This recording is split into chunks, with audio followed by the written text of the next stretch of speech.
Imagine this: a devoted wife, 7 months pregnant, picks up her millionaire husband's forgotten phone at the doctor's office, and her perfect world shatters. A secret text reveals a hidden son, twins on the way, and a double life with her former best friend. But that's just the beginning. What if the betrayal runs deeper: financial fraud, multiple mistresses, shocking DNA twists, and even darker secrets that could destroy everything? From heart-wrenching confrontations to courtroom battles and ultimate redemption, this story of survival and empowerment will keep you hooked with non-stop twists. Stick around to hear how one woman's nightmare turns into her greatest triumph.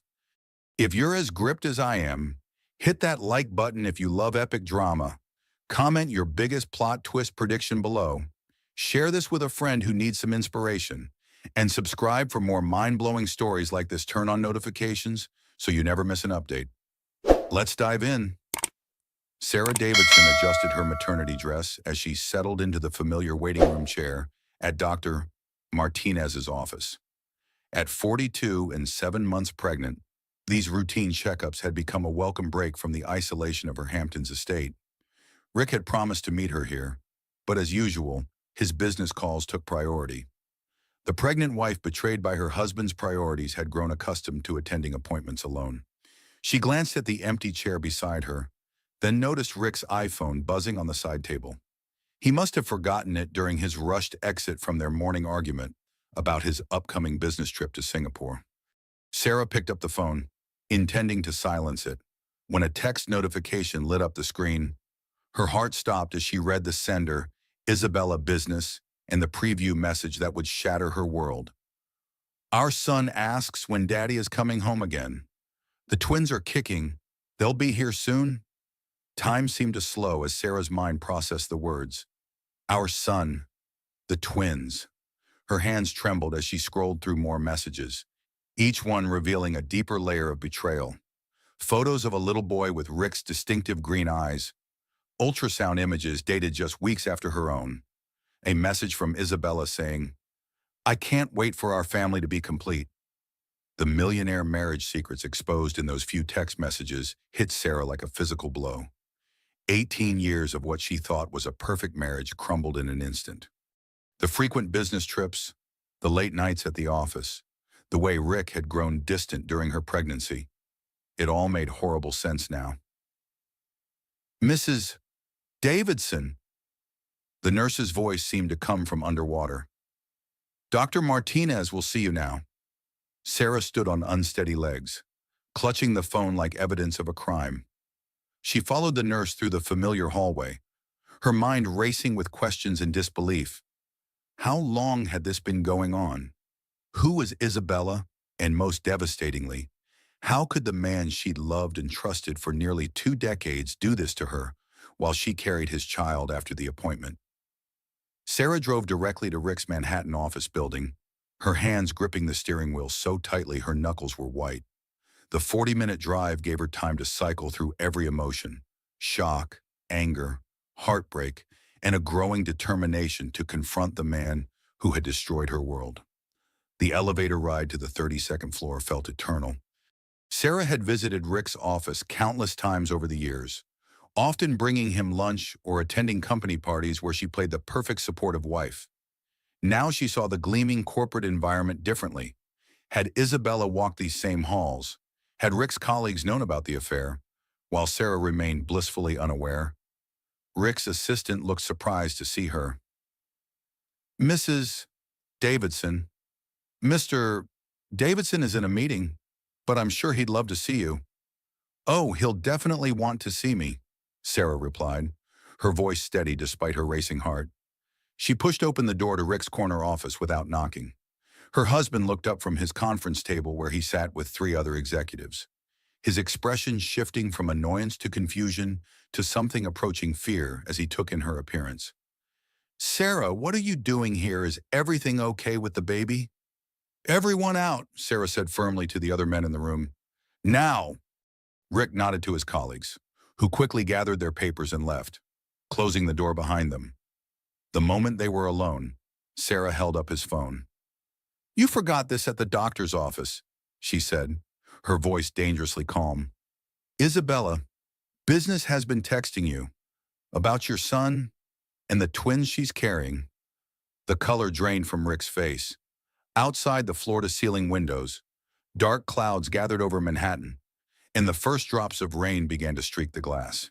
The visual of her tears would later blur, with the rain pelting against those windows in Sarah's memory. Sarah, I can explain. Explain what that my husband of 18 years has been living a double life. That while I've been home carrying your child, you've been playing house with another woman and her son. Sarah's voice rose with each word. Rick stood slowly, his hands raised as if approaching a wounded animal. It's not what you think. Isabella works here. She's my assistant. Yes, we had a brief relationship, but it ended years ago. The boy, Jamie, I'm just helping financially. It doesn't mean anything. Just helping financially? Sarah laughed bitterly. These messages talk about family, Rick, about you being daddy, about coming home to them. The pregnant wife betrayed by the man she'd sacrificed everything for felt her world tilting on its axis. She'd given up her successful marketing career when Madison was born, devoted herself to creating the perfect home and family life Rick claimed to want. She'd been the supportive wife at every business dinner, every charity gala, every company retreat. How long, she whispered. Rick's silence was answer enough. How long? Rick. 4 years, he admitted quietly. But Sarah, you have to understand. 4 years. The words hit her like a physical blow. 4 years of lies. 4 years of deception. 4 years of feeling like she was losing her mind when she suspected something was wrong, but Rick convinced her she was being paranoid. Who is she? Sarah asked, though part of her already suspected the answer based on the name. Isabella Martinez. She started as my assistant after Jennifer left. She's smart, ambitious. It wasn't supposed to happen, but Isabella Martinez, Sarah repeated slowly. From college, my Isabella, from college. Rick's expression confirmed her worst fear. Isabella wasn't just any mistress. She was Sarah's former best friend from Northwestern University, the maid of honor at their wedding, the woman who had spent countless weekends at their home before mysteriously disappearing from their lives 4 years ago. The heartbreaking family drama was even worse than Sarah had imagined. Her best friend had deliberately taken a job with Rick, seduced her husband, and stolen her life. The betrayal was so complete, so calculated, that Sarah felt physically sick. You hired my best friend to work for you, Sarah said slowly. Then you had an affair with her. She had your child, and now she's pregnant again while I'm standing here carrying what I thought was your only other child. Sarah, please. Does Madison know? The thought of her 16-year-old daughter being aware of her father's betrayal while Sarah remained ignorant added another layer of humiliation. Rick's guilty expression was answer enough. Sarah sank into one of the leather chairs facing Rick's desk, the fight temporarily leaving her body. The magnitude of the deception was overwhelming. Not only had Rick betrayed their marriage vows, but he'd done so with the one person Sarah had trusted implicitly. Isabella had been her confidant, the person she'd turned to during the rough patches in her marriage. How many conversations had they had about Rick's behavior, with Isabella offering comfort while secretly being the cause of Sarah's pain? I want you to listen to me very carefully, Sarah said, her voice steady with a calm that surprised them both. I want you to tell me exactly how this happened. I want you to tell me about every lie you've told me for the past 4 years. And then I want you to tell me what you plan to do about it. Rick moved to sit across from her, his expression a mixture of guilt and something else. Was it relief? Had he wanted to be caught? Isabella reached out to me about the assistant position after she saw the job posting online. I didn't even know she was looking to move to New York. At first, it was completely professional, but she was there every day, working late with me, understanding the pressure I was under, growing the company. And I wasn't understanding enough. Sarah's voice was sharp. It wasn't about you not being enough. You are. an amazing wife and mother, but Isabella understood the business side of things. She had ideas, ambitions. She made me feel like the man I was before marriage and kids, when everything seemed possible. The millionaire husband cheating on his devoted wife painted a picture that Sarah had heard countless times in her friend Emma's divorce cases. The successful man who felt trapped by domesticity, who found excitement in a younger woman who made him feel powerful and desired. When did it become physical? About 6 months after she started working for me.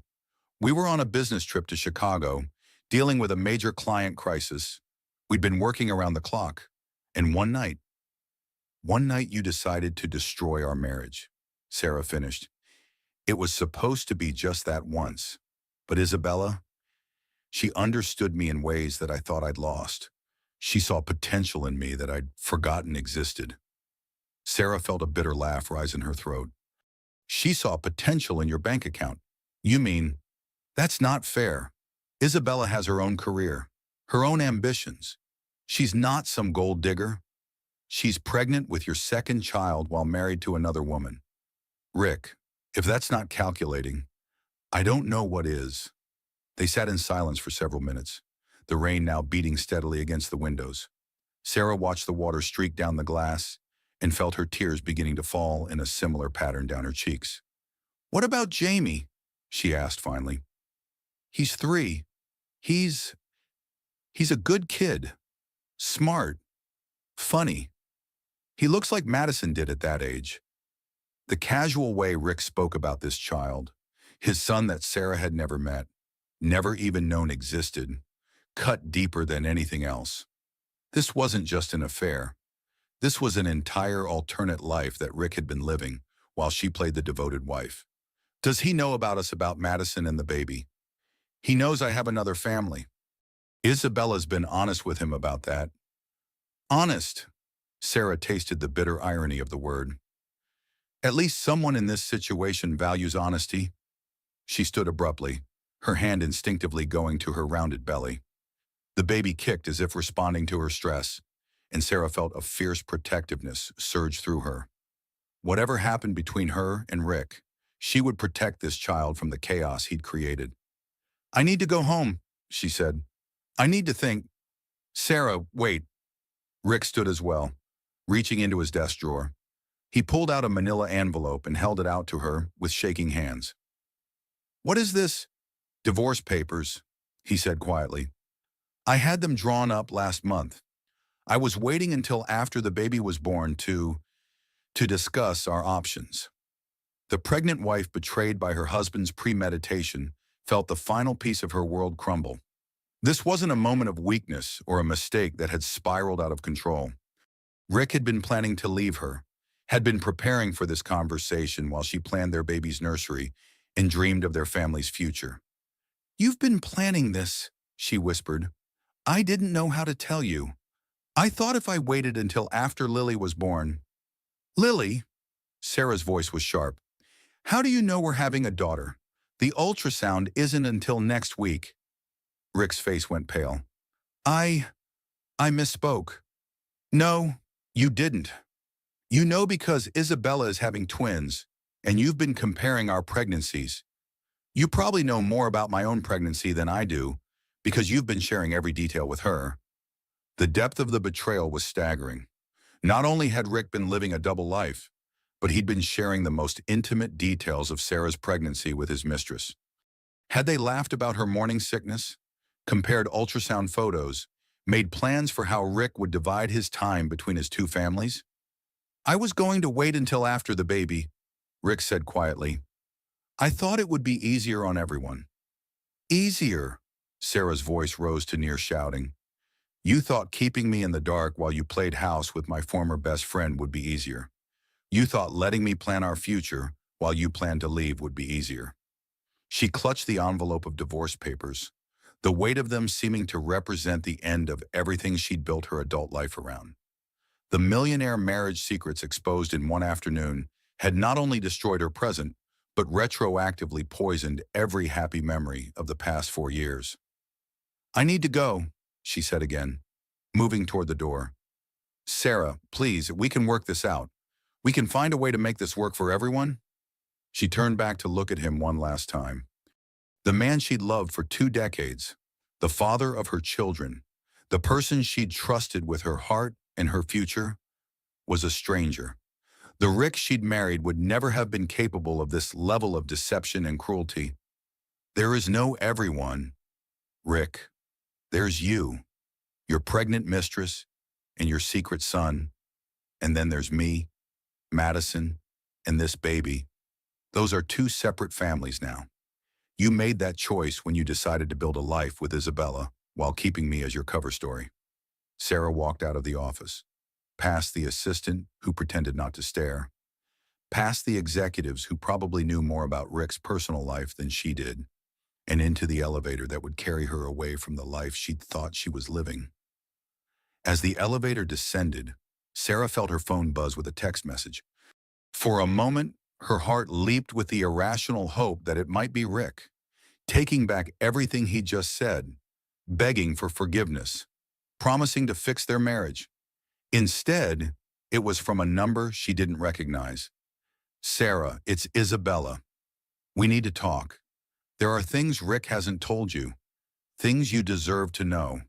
Meet me at our old coffee shop near campus tomorrow at 2 p.m. Come alone. The elevator doors opened to the lobby, and Sarah stepped out into a world that looked exactly the same as it had 3 hours ago, but felt completely foreign. The pregnant wife betrayed by everyone she trusted now faced a choice that would determine not just her future, but the future of the child she carried and the daughter waiting for her at home. As she walked through the revolving door onto the busy Manhattan street, Sarah realized that this was just the beginning. If Isabella wanted to talk, it meant there were more secrets, more lies, more heartbreak waiting to be discovered. But for the first time in 4 years of growing unease and self-doubt, Sarah felt a strange sense of clarity. She finally knew why her marriage had felt wrong. She finally understood why Rick had grown distant, why she'd felt like she was losing her mind, why her instincts had been screaming that something was terribly amiss. The truth was devastating, but it was still the truth.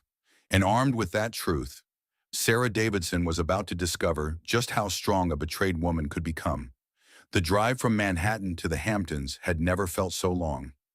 Sarah's hands gripped the steering wheel as she navigated the familiar route that had always represented coming home to safety and comfort.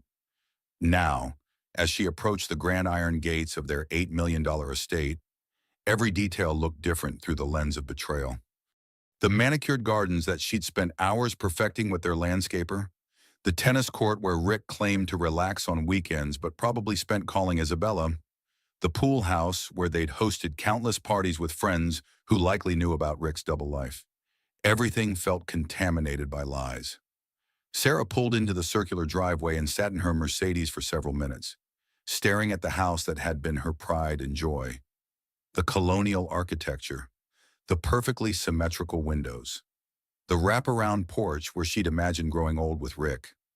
It all felt like a movie set now, beautiful but hollow. Her phone had been buzzing with calls from Rick throughout the drive, but she'd ignored everyone. She needed space to think, to process, to figure out how to move forward. More importantly, she needed to talk to Madison before her daughter heard about this situation from someone else. Inside the house, Sarah was struck by the silence. Madison was at school. Their housekeeper had Wednesdays off, and the space felt cavernous and empty. She walked through the marble foyer, past the family photos that now seemed to mock her, and into the kitchen where she'd prepared thousands of meals for a family that had been fractured without her knowledge.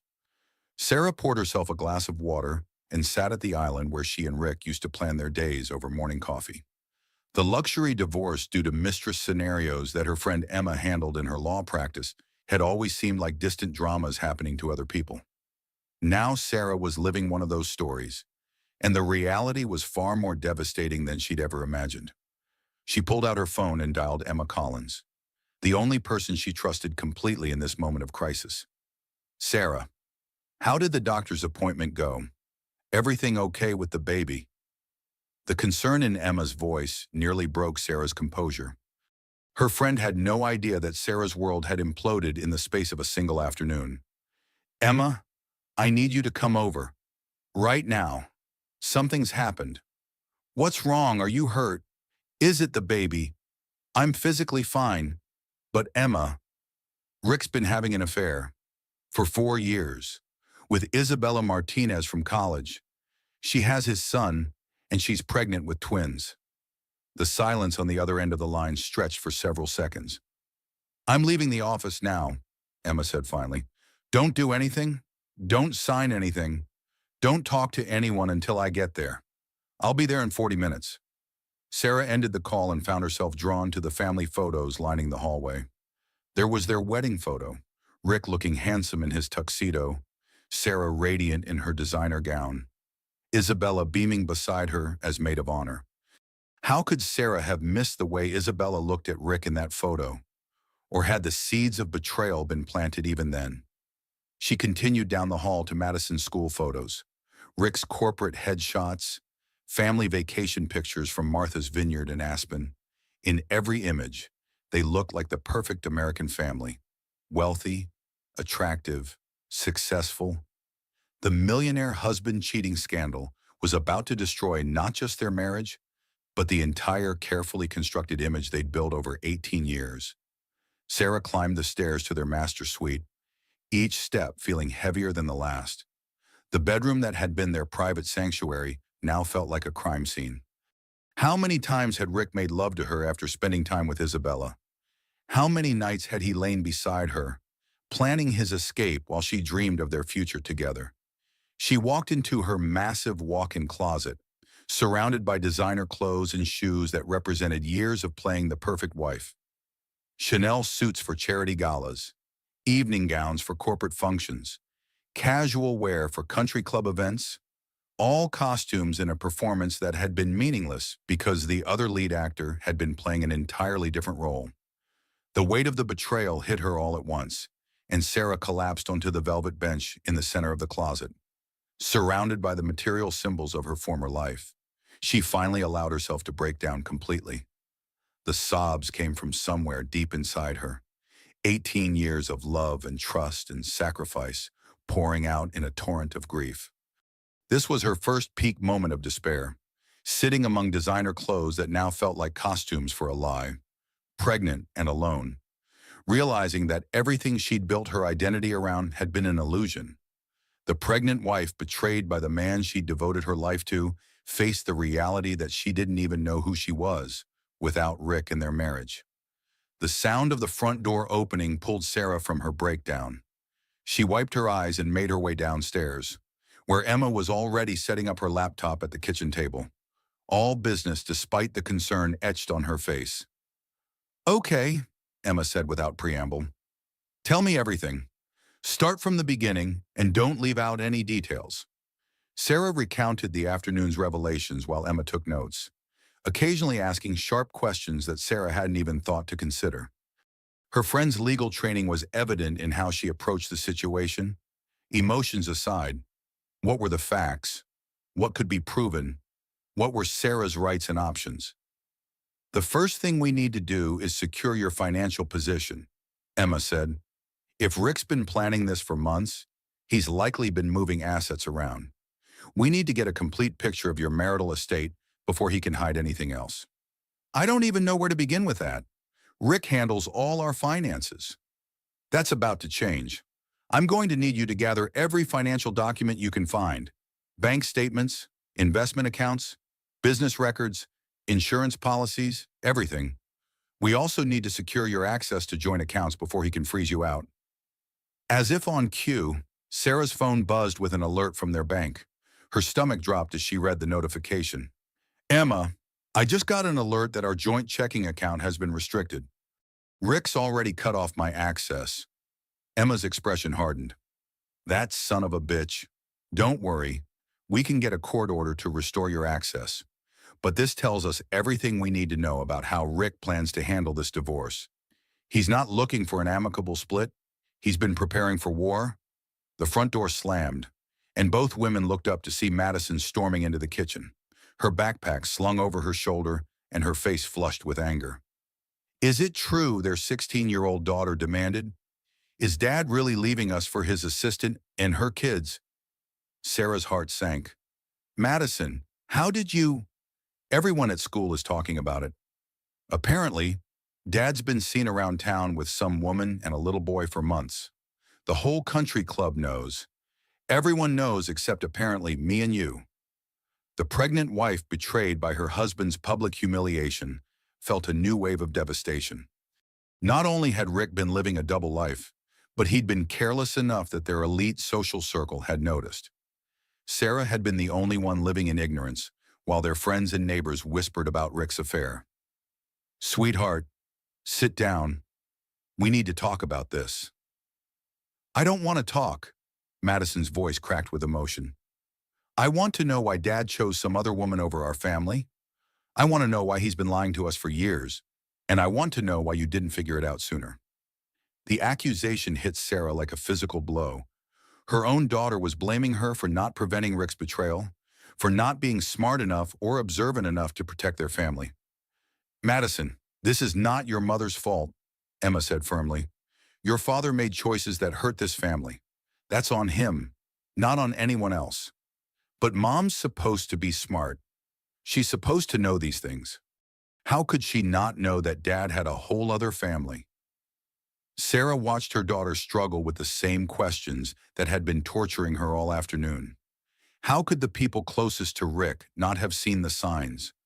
What did that say about their intelligence, their worth, their ability to trust their own instincts? I should have known, Sarah admitted quietly. There were signs, but Dad explained them away, and I wanted to believe him. I wanted to believe in our family. Well, believing in Dad was stupid, Madison said harshly. And now what happens to us? Do we have to change schools? What about the baby? Emma stepped in before Sarah could respond. Right now, nothing changes immediately. This is still your home. You're still going to the same school, and your mom is still going to have your baby sister. We're going to make sure you're protected through all of this. Baby sister? Madison looked confused. How do you know it's a girl? Sarah realized that Rick's slip earlier had revealed information they weren't supposed to have yet. We don't know for certain. That was just something Dad said. But Madison was too smart to let it go. Dad knows something we don't, doesn't he? He's been comparing notes with his girlfriend about their babies. The teenager's insight was devastating in its accuracy. Rick had indeed been living parallel lives, comparing pregnancies, making plans that included Isabella but excluded Sarah and Madison from his future.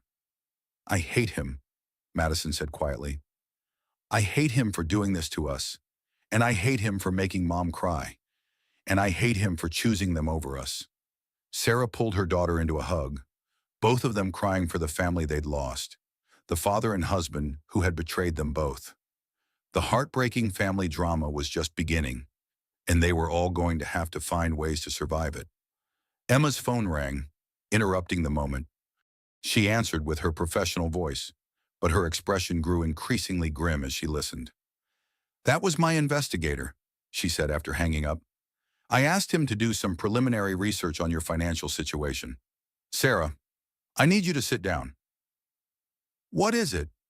Rick moved $12 million to offshore accounts over the past 6 months. He's also taken out a significant loan against your house and cashed out several investment accounts. The money trail leads to shell companies, but it's clear he's been systematically hiding assets in preparation for this divorce. Sarah felt the room spin around her. $12 million was a significant portion of their wealth, money that should have secured Madison's college education and Sarah's future as a single mother. Can we get it back? We can try, but offshore accounts are tricky. The fact that he moved money before filing for divorce gives us grounds to argue fraud, but it's going to be a long, expensive fight. Madison looked between the two women. Are we going to be poor? You're not going to be poor, sweetheart, Emma assured her, but your lifestyle is going to change significantly. Your dad has made sure of that. The millionaire husband cheating scandal had just become a financial betrayal that threatened to destroy not just Sarah's heart, but her ability to provide for her children. The man she'd trusted with her life had systematically dismantled their security while she planned baby nurseries and family vacations. As if the afternoon couldn't get any worse. The doorbell rang. Sarah looked at Emma in confusion. They weren't expecting anyone, and the gate should have stopped any uninvited visitors. "I'll get it," Emma said. But before she could reach the front door, they heard the sound of a key in the lock. "Only Rick has a key," Sarah whispered. But it wasn't Rick who walked into their kitchen. It was Isabella Martinez, looking exactly as beautiful as she had in college, but with the confidence of a woman who had gotten everything she wanted. She was visibly pregnant, probably around 5 months, and she was holding the hand of a little boy with Rick's unmistakable green eyes. "Hello, Sarah," Isabella said calmly. "I think it's time we had that conversation." The marble foyer of Sarah's home had hosted countless gatherings over the years: charity committee meetings, book club discussions, dinner parties with Rick's business associates, but it had never been the setting for a confrontation quite like this one. Isabella Martinez stood in the entryway as if she belonged there, her designer maternity dress and expensive handbags suggesting that Rick's financial support had been more than generous. The 3-year-old boy beside her, Jamie, looked around the grand space with wide eyes, taking in the crystal chandelier and sweeping staircase. "You have a beautiful home," Isabella said conversationally, as if she were a welcome guest rather than the woman who had destroyed Sarah's marriage. "Rick has told me so much about it," Sarah found her voice, though it came out shakier than she intended. "What are you doing here? How did you get past the gate?" "Rick gave me the codes months ago, in case of emergencies." Isabella's smile was perfectly pleasant and utterly infuriating. "And I'd say this qualifies as an emergency. Wouldn't you?" Emma stepped forward, her lawyer instincts kicking in. "I'm Emma Collins, Sarah's attorney. You're trespassing on private property, and I'm asking you to leave immediately." "Actually, I think Sarah will want to hear what I have to say." Isabella's gaze remained fixed on Sarah, her expression unreadable, especially since Rick hasn't been entirely honest with either of us. Madison appeared at the top of the stairs, drawn by the voices. Her face went pale when she saw the little boy who bore such a strong resemblance to her father. "Madison," Sarah called, "please go to your room." "Is that her?" Madison asked, ignoring her mother's request. "Is that Dad's girlfriend?" Isabella looked up at the teenager with what seemed like genuine sympathy. "You must be Madison. Rick talks about you all the time. He's very proud of you." "Don't talk to my daughter," Sarah said sharply. The pregnant wife betrayed by her husband's mistress felt a fierce protectiveness surge through her. "You've done enough damage to this family." "Have I?" Isabella tilted her head, the gesture reminiscent of the college girl Sarah had once known and trusted. "Or have I simply been playing the same game Rick has been playing, just with different rules?" The wealth loss and infidelity was about to become even more complicated. Sarah realized Isabella wasn't here to gloat or to stake her claim on Rick. She was here for a different reason entirely. "What do you want?" Sarah asked. "I want the truth to come out. All of it." Isabella looked down at Jamie, who was still staring around the impressive foyer. "Jamie, sweetheart, why don't you sit on that pretty bench and play with your tablet while the grown-ups talk?" The little boy obediently settled onto the antique settee that Sarah had purchased at an auction in London. Seeing Rick's son in her home, surrounded by the life she'd built, was surreal and heartbreaking. The truth about what Emma asked. Isabella's laugh had a bitter edge. The truth about what Rick has been telling both of us, the truth about his finances, the truth about his plans for the future. She paused, her hand resting on her rounded belly. "And the truth about these babies I'm carrying." Sarah felt a chill run down her spine. "What about the babies? DNA tests are fascinating things, aren't they? Especially when you're not sure who the father really is." A wheel. The best friend mistress luxury affair scandal was about to become even more twisted. Sarah sank onto the stairs, her pregnancy making it difficult to stand for long periods, especially under stress. "I don't understand," Sarah said. "Rick has been supporting me financially for 3 years, claiming Jamie as his son. He's been planning to leave you to start a family with me and our children. Isabella's composure was perfect, but there was something dangerous in her eyes. The problem is, Rick and I haven't been exclusive any more than he and you have been faithful to each other. Emma stepped closer. What are you saying? I'm saying that Rick Davidson, pillar of the community and devoted family man, has been living not just a double life, but a triple life. Maybe more. Isabella's smile was sharp. And I'm not the only woman he's been supporting financially. The millionaire marriage secrets exposed were multiplying by the minute. Sarah felt dizzy as she tried to process what Isabella was implying. That's impossible, Sarah whispered. Rick works constantly. When would he have time for other relationships? Oh, Sarah, sweet, naive Sarah. Isabella's use of her old nickname from college stung. Rick has been building a network of women for years. Women who understand that wealthy men have needs that wives can't always fulfill. Madison had crept halfway down the stairs, clearly eavesdropping despite Sarah's request for her to leave. The heartbreaking family drama was exposing their teenage daughter to truths that would shatter her image of her father forever. You're lying, Madison said. My dad wouldn't do that. Isabella looked at the teenager with something approaching pity. Your father is a master manipulator, sweetheart. He makes each of us feel like we're special, like we're the only one who truly understands him. Why are you telling us this? Sarah asked. What do you gain from destroying Rick's reputation?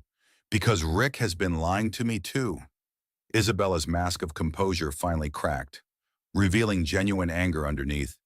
He promised to marry me after he divorced you. He promised that we'd raise our children together, that I'd be his partner in business and in life. She reached into her purse and pulled out a tablet, swiping to a series of text messages. But yesterday I found out that Rick has been making similar promises to at least two other women. One in Chicago, one in Miami. Both of them pregnant. Both of them convinced they're the love of his life. Sarah stared at the evidence Isabella held, her mind struggling to process the scope of Rick's deception. The pregnant wife betrayed by her husband was learning that the betrayal was far worse than she'd imagined. This can't be real, Sarah said. Oh, it's real. And it gets better. Isabella swiped to another screen. Rick's been funding all of these relationships with money from his company, money that technically belongs to his shareholders, including his wife. Emma was taking notes furiously. Are you saying Rick has been embezzling company funds to support multiple mistresses? I'm saying Rick has been playing a very dangerous game, and it's about to catch up with him. Isabella looked directly at Sarah. The SEC is already investigating irregularities in his company's accounts. By this time next week, your husband is going to be facing federal charges. The luxury divorce due to mistress was about to become a criminal investigation that would destroy not just their marriage, but Rick's career and their family's reputation. Sarah felt like she was trapped in a nightmare that kept getting worse with each revelation. Why didn't you come to me sooner? Sarah asked. Why wait until now to tell me this? Because I thought I was winning, Isabella admitted. I thought Rick was choosing me over you, that I was getting the better deal. But when I realized I was just another mark in his con game, I decided it was time for all of us to know the truth. Jamie looked up from his tablet, seeming to sense the tension in the room. Mama, when is Daddy Rick coming to see us again? Isabella's expression softened as she looked at her son. I don't know, baby. Daddy Rick has been very busy with work. The interaction between Isabella and Jamie revealed another layer of the deception. This little boy had been told that Rick was his father, had been waiting for visits that probably came at Rick's convenience, had been living in the shadow of a man who saw him as nothing more than an obligation. Does Jamie know about Madison? Sarah asked quietly. He knows Daddy Rick has other children. Rick has been very careful to keep his family separate, to make sure none of us got too curious about the others. Madison finally spoke up from her position on the stairs. How long have you known about us? Isabella looked at the teenager with something approaching respect. I've known about your family since before I applied for the job with your father. I researched him thoroughly before I decided to pursue him. You researched him? Sarah felt her blood run cold. This was planned. Sarah, you always were too trusting. Isabella's college nickname for her now sounded patronizing rather than affectionate. Did you really think it was a coincidence that your old college roommate happened to apply for a job with your husband? That she happened to be exactly his type? That she happened to be available for all those late nights and business trips? The best friend mistress luxury affair had been a carefully orchestrated seduction from the very beginning. Sarah realized that she'd been targeted, that her marriage had been deliberately destroyed by someone she loved and trusted. Why? Sarah whispered. Why would you do this to me? Isabella's expression hardened. Because you had everything I wanted. The perfect husband, the perfect house, the perfect life. You took it all for granted while I worked for everything I had. I trusted you. You were my maid of honor. You were supposed to be my friend. I was your friend in college, when we were equals. But after graduation, you married money while I had to work for mine. You got to play the pampered wife while I built my career from nothing. The millionaire husband cheating scandal was rooted in jealousy and resentment that had been festering for over 2 decades. Sarah realized that Isabella had been planning this revenge for years, waiting for the right opportunity to destroy the life she coveted. So you seduced my husband to get back at me for having a privileged life. I seduced your husband because he was seducible, because he was bored with his perfect wife and his perfect life, because he wanted excitement and passion, things you'd stopped providing years ago. The accusation hit Sarah like a physical blow. Even in her confession, Isabella was blaming Sarah for Rick's infidelity, suggesting that Sarah had somehow failed as a wife and driven Rick into another woman's arms. Emma stepped forward again. This is enough. Isabella, I need you to leave now. If you have evidence of Rick's financial crimes, you can turn it over to the authorities, but you've done enough damage to this family. Actually, I'm not done yet. Isabella reached into her purse again and pulled out a small recording device. I have hours of conversations with Rick where he discusses his plans for your assets. Sarah, plans that go far beyond simple divorce proceedings. She pressed play, and Rick's voice filled the marble foyer. Sarah has no idea how much debt I've taken on to fund the Chicago apartment and the Miami condo. By the time she figures out what's happening, the house will be mortgaged to the limit, and most of our liquid assets will be safely offshore. Isabella's voice responded. What about Madison's college fund? That's been liquidated for months. Sarah never checks those accounts. She leaves all the financial planning to me. Sarah felt her world tilt on its axis. Not only had Rick been stealing from their marriage, but he'd been stealing from their daughter's future. Madison's college education, the financial security Sarah thought they'd built together, the safety net she'd counted on as a single mother, all of it was gone. There's more, Isabella said, fast-forwarding the recording. Rick's voice continued. The beauty of it is that Sarah signed all the financial documents I put in front of her over the years. Legally, she's as responsible for the debt as I am. When this all comes out, she'll be left with nothing while I start fresh. The recording clicked off, and the foyer fell silent except for the sound of Sarah's ragged breathing. The pregnant wife betrayed by her husband had just learned that the betrayal included a deliberate plan to leave her financially destroyed and legally vulnerable. Why are you showing me this? Sarah asked. Because Rick screwed me over too, and I want him to pay for it. But more than that, I want you to understand what kind of man you've been married to all these years.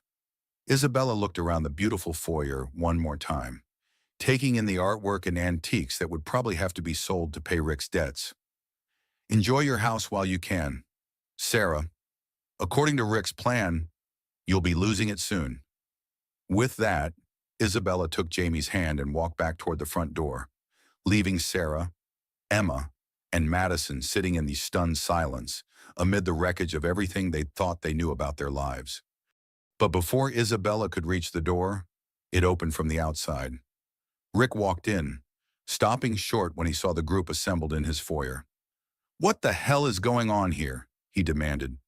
Isabella smiled sweetly. Hello, darling. I was just having a conversation with your wife about our future together. Or should I say, our lack of a future together. Rick's face went white as he realized that his carefully constructed web of lies was unraveling all at once. The millionaire marriage secrets exposed in his own home, with his pregnant wife, his daughter, and his soon-to-be ex-mistress all staring at him with expressions ranging from heartbreak to fury.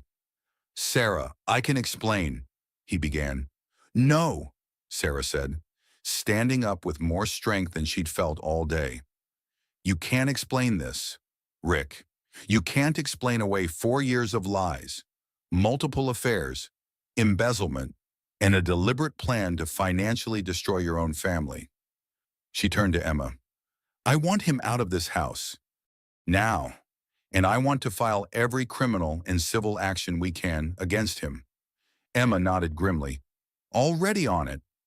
Rick looked between the women, seeming to realize that his game was over. The luxury divorce due to mistress had become a criminal investigation that would likely land him in prison. "This isn't over," he said quietly. "Yes, it is," Sarah replied. "It's very much over." As Rick retreated to pack a bag, Isabella lingered in the doorway. "Sarah," she said quietly, "for what it's worth, I'm sorry it came to this. Rick convinced all of us that we were special to him. We were all just marks in his con game." "That doesn't excuse what you did to me," Sarah replied. "No, it doesn't. But maybe we can both learn from this experience." With that, Isabella and Jamie left, leaving Sarah to begin picking up the pieces of her shattered life. The pregnant wife, betrayed by everyone she trusted now, faced the challenge of rebuilding from nothing, protecting her daughters, and finding a way to survive the financial and emotional devastation Rick had left in his wake. But for the first time since discovering the affair, Sarah felt something other than despair. She felt angry, and anger, she was beginning to realize, might be exactly what she needed to fight back. The emergency room at Lenox Hill Hospital buzzed with controlled chaos as Sarah was rushed through the automatic doors on a stretcher.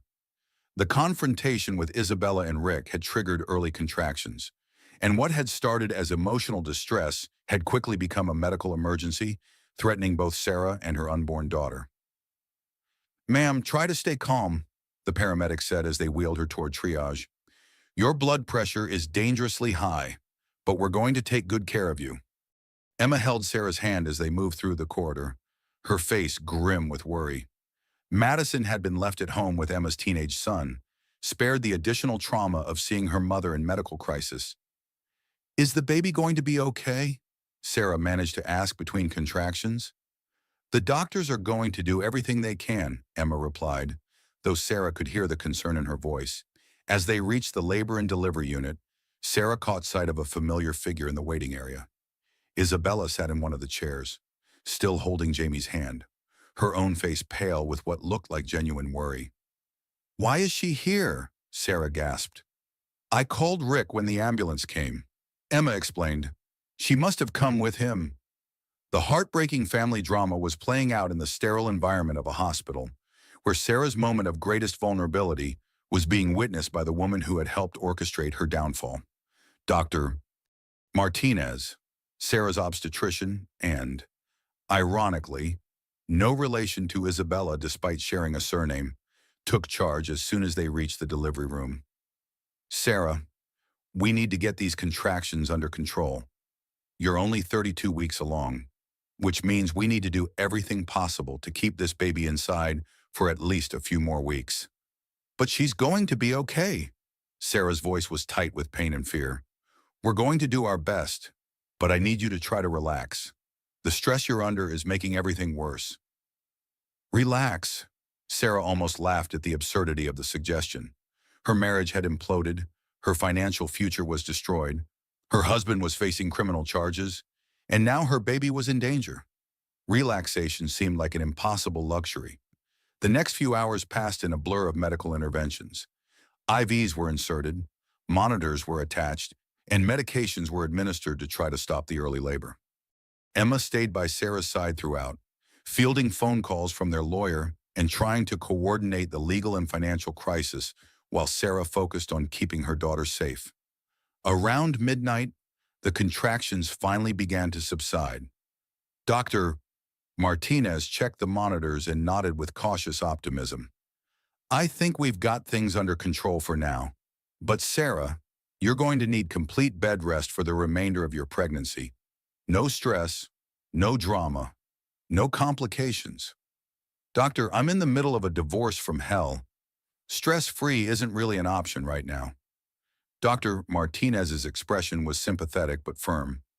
Then you need to find a way to make it an option. This level of stress could trigger premature labor again, and next time we might not be able to stop it. As the medical team began to settle Sarah for what would likely be an overnight stay for observation, Emma stepped into the hallway to take a call. Through the partially open door, Sarah could hear her friend's voice, sharp with legal precision. No, absolutely not. My client is not meeting with anyone tonight. She's in the hospital, and any communications need to go through me. A few minutes later, Emma returned with a grim expression. That was Rick's lawyer. Apparently, Rick wants to discuss a settlement. Tonight. While I'm in the hospital bed, Sarah felt a surge of anger that was almost energizing. What kind of monster discusses divorce terms while his wife is in premature labor? The kind who's realized he's about to face federal charges and wants to secure a deal before he's arrested? Emma pulled out her tablet and sat in the visitor's chair beside Sarah's bed. I've been in contact with the FBI's Financial Crimes Unit, based on the evidence Isabella provided, plus what my investigator has uncovered. Rick is looking at serious jail time for embezzlement and fraud. How serious? 10 to 15 years, potentially, which means he's desperate to make a deal with you before the government seizes all his assets. The pregnant wife betrayed by her husband's financial crimes was in the bizarre position of having leverage in her divorce precisely because Rick had been so thoroughly criminal in his betrayal. What kind of deal is he proposing? He wants to give you the house and full custody of both girls in exchange for your agreement not to cooperate with the federal investigation. Sarah stared at her friend in disbelief. He wants me to help him avoid prison. Essentially, yes, he's hoping you'll take a settlement that protects his remaining assets and keeps him out of jail. What about the money he's already stolen Madison's college fund? Our retirement savings. Emma's expression was apologetic. Most of that is gone. Sarah, hidden in offshore accounts or already spent on his other women and their expenses. Even if we recover some of it through the criminal proceedings, it could take years. The scope of Rick's betrayal was still revealing itself in waves. Not only had he destroyed their marriage, but he'd systematically stolen their children's future and left Sarah to face single motherhood with massive debt and legal liability. A soft knock on the door interrupted their conversation. Dr. Martinez peered in, followed by an unexpected visitor. Mrs. Davidson, someone is here to see you. She says it's urgent. Isabella stepped into the room, having shed her earlier composure for something that looked like genuine distress.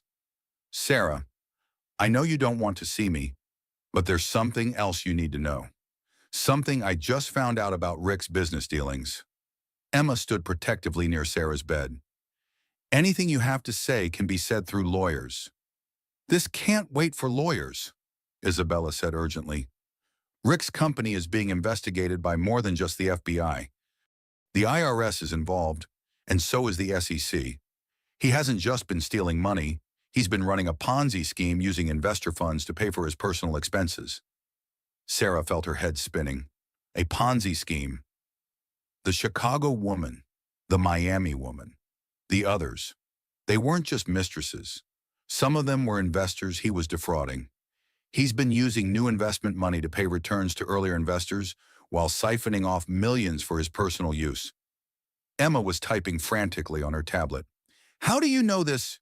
Because I was helping him do it, Isabella admitted. I thought I was just managing his personal affairs, but I was actually helping him launder money and forge documents. When I realized what was really happening, I turned all my evidence over to the authorities. The best friend mistress luxury affair had been a cover for a massive financial fraud that would destroy not just Sarah's family, but potentially hundreds of investors who had trusted Rick with their money. This means the house Everything we own. It's all going to be seized, isn't it? Sarah asked. Emma nodded grimly. If Rick was using marital assets as collateral for his scheme, then yes, the government can seize everything to compensate his victims.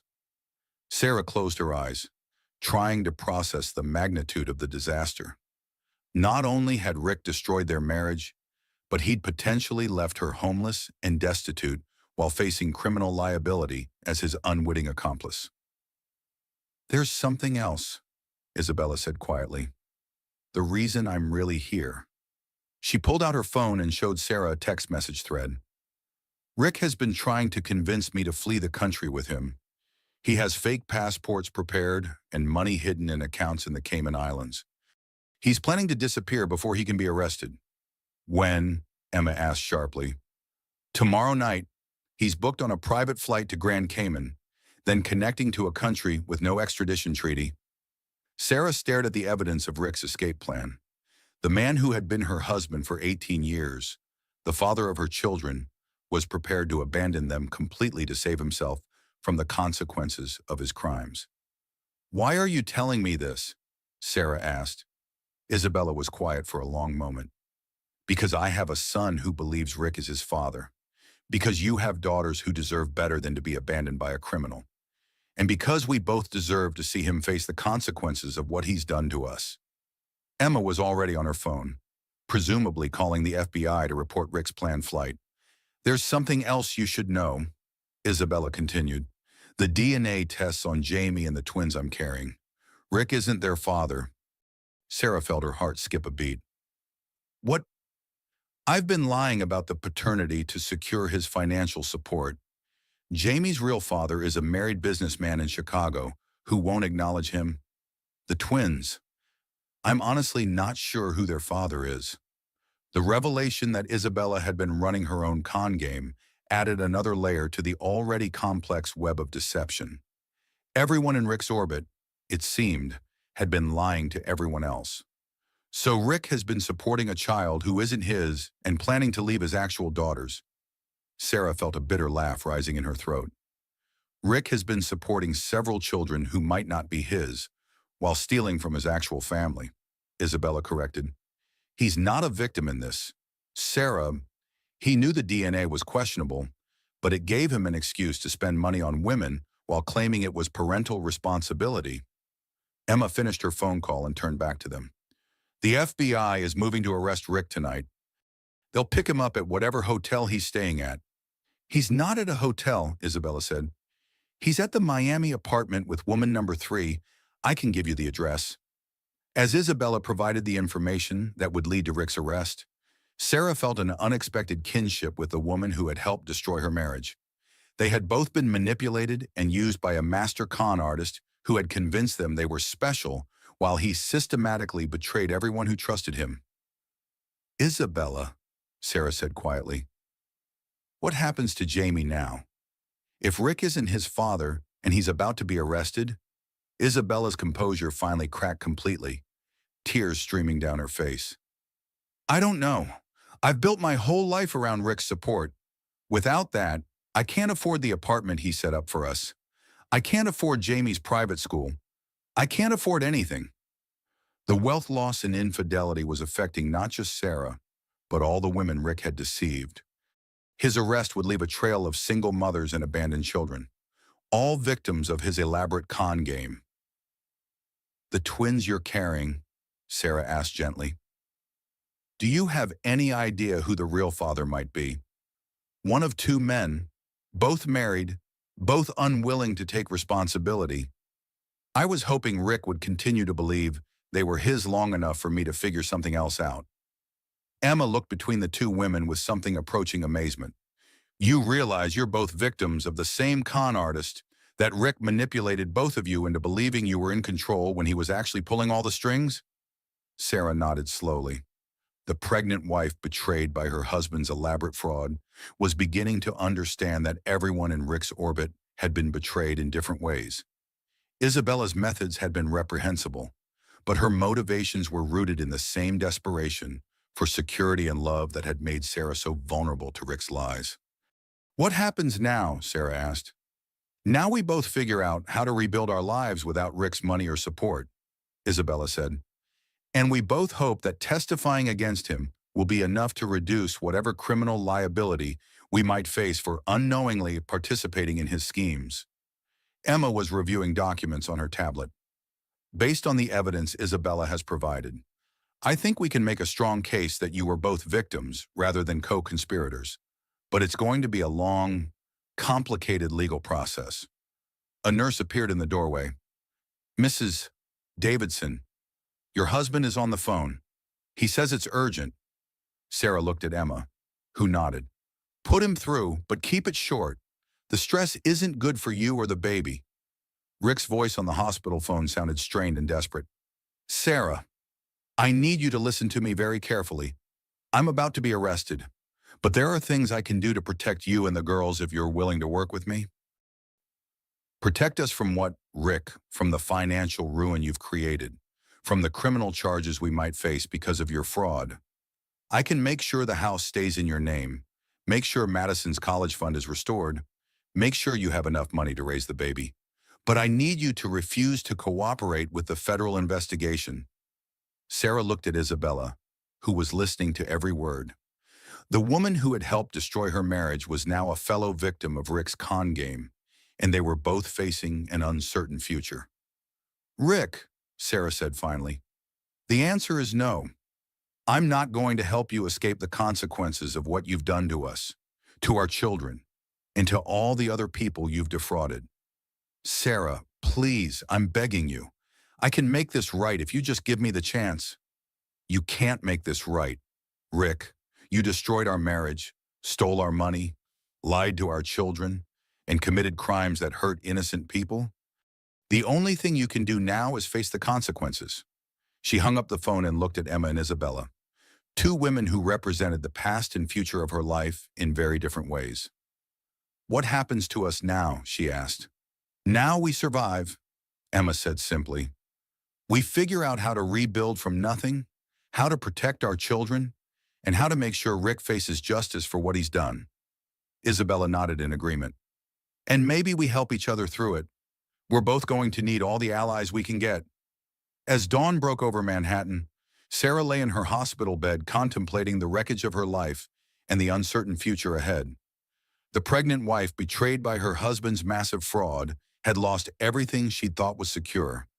But she'd gained something unexpected, the knowledge that she was stronger than she'd ever imagined, and the determination to protect her children no matter what it cost her.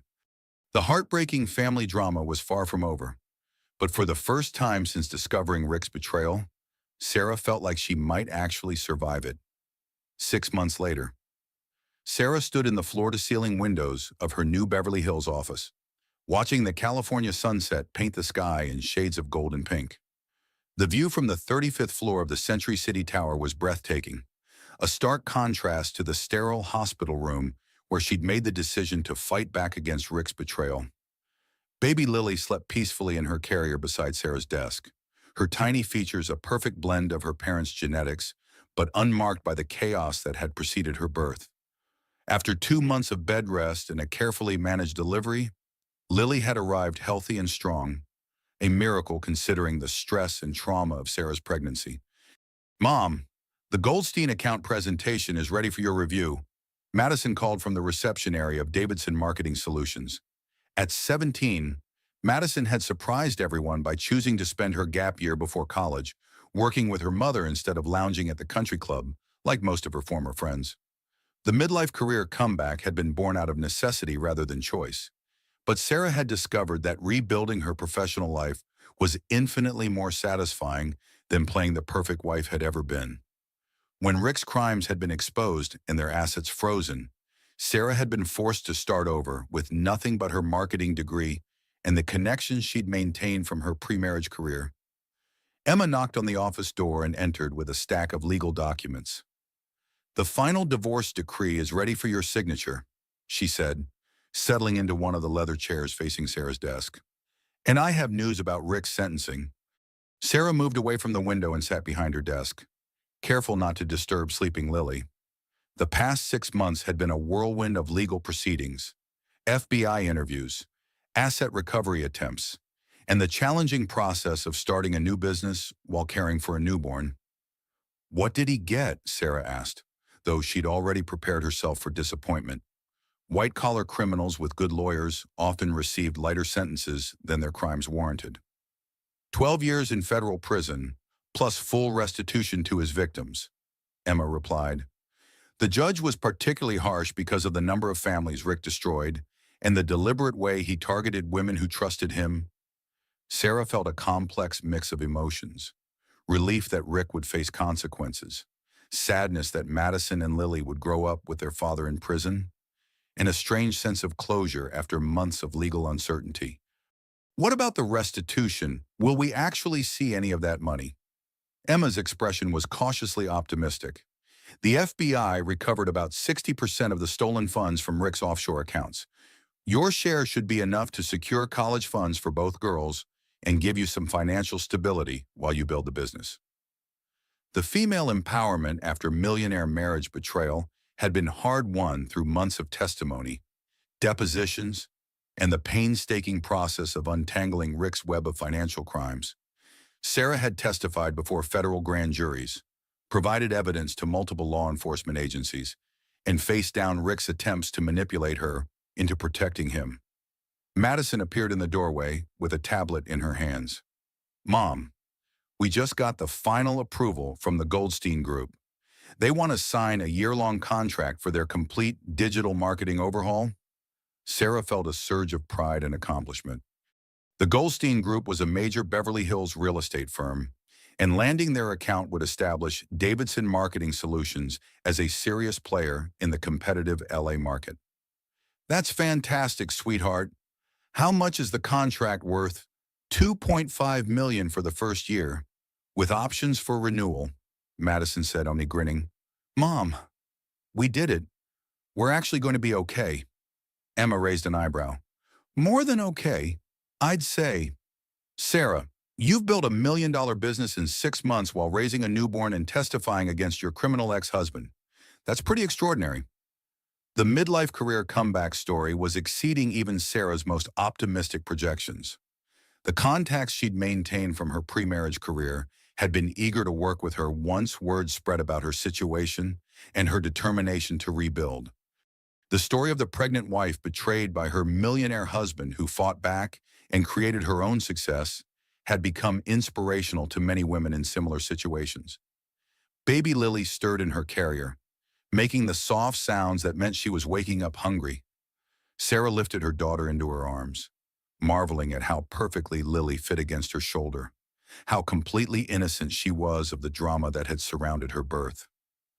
Any word from Isabella? Sarah asked as she settled Lily for feeding. Emma nodded. She's doing well, actually. The testimony she provided against Rick helped her avoid criminal charges, and she started a consulting business helping other women identify and escape financial fraud. The irony isn't lost on anyone. Isabella Martinez had surprised everyone by becoming a valuable ally in the fight against Rick. Her intimate knowledge of his schemes and her willingness to testify had been crucial in securing his conviction. More surprisingly, she and Sarah had developed a cautious friendship based on their shared experience of surviving Rick's manipulation. How are her boys doing? Sarah asked. Jamie's adjusting well to knowing the truth about his paternity. Isabella found his real father, and while the situation is complicated, at least Jamie knows where he comes from now. The twins are thriving. Apparently having an honest mother is better for them than having a criminal fake father. Madison settled into the chair next to Emma's, her expression growing serious. Mom, there's something I need to tell you about Dad. Sarah felt her stomach clench with familiar anxiety. Even 6 months after Rick's arrest, any mention of him triggered her protective instincts. What is it, sweetheart? He's been writing to me from prison, letters asking me to visit him, asking me to convince you to bring Lily to see him. The heartbreaking family drama continued even with Rick behind bars. Sarah had been dreading this conversation, knowing that eventually Madison would have to decide what kind of relationship, if any, she wanted with her father. How do you feel about that? Sarah asked carefully. Madison was quiet for a long moment, staring out at the Los Angeles skyline. I feel angry that he's asking me to choose sides. I feel sad that the dad I thought I knew never really existed. And I feel guilty that part of me still loves him, even though I know what he did to us. Emma leaned forward with the compassion that made her such an effective advocate for women in crisis. Those feelings are all completely normal. Madison, you don't have to decide anything right now about visiting him or maintaining contact. I know, but I also know that Lily is going to ask about him someday, and I want to be able to give her honest answers about who our father really was. Sarah felt a surge of pride at her daughter's maturity and wisdom. The 16-year-old who had blamed Sarah for not preventing Rick's betrayal had grown into a thoughtful 17-year-old who understood the complexity of their situation. We'll figure it out together, Sarah promised. Whatever you decide about Dad, I'll support you. And when Lily is old enough to ask questions, we'll make sure she knows the truth in age-appropriate ways. Emma's phone buzzed with a text message. She glanced at it and smiled. Speaking of supportive relationships, that's from David. He's confirming dinner plans for tonight. David Chen was the managing partner of a successful venture capital firm who had become Sarah's business mentor and, over the past 2 months, something more personal. Unlike Rick's dramatic, passionate pursuit, David's courtship had been steady, respectful, and based on genuine admiration for Sarah's strength and intelligence. Are you going to introduce him to Lily soon? Madison asked with a grin.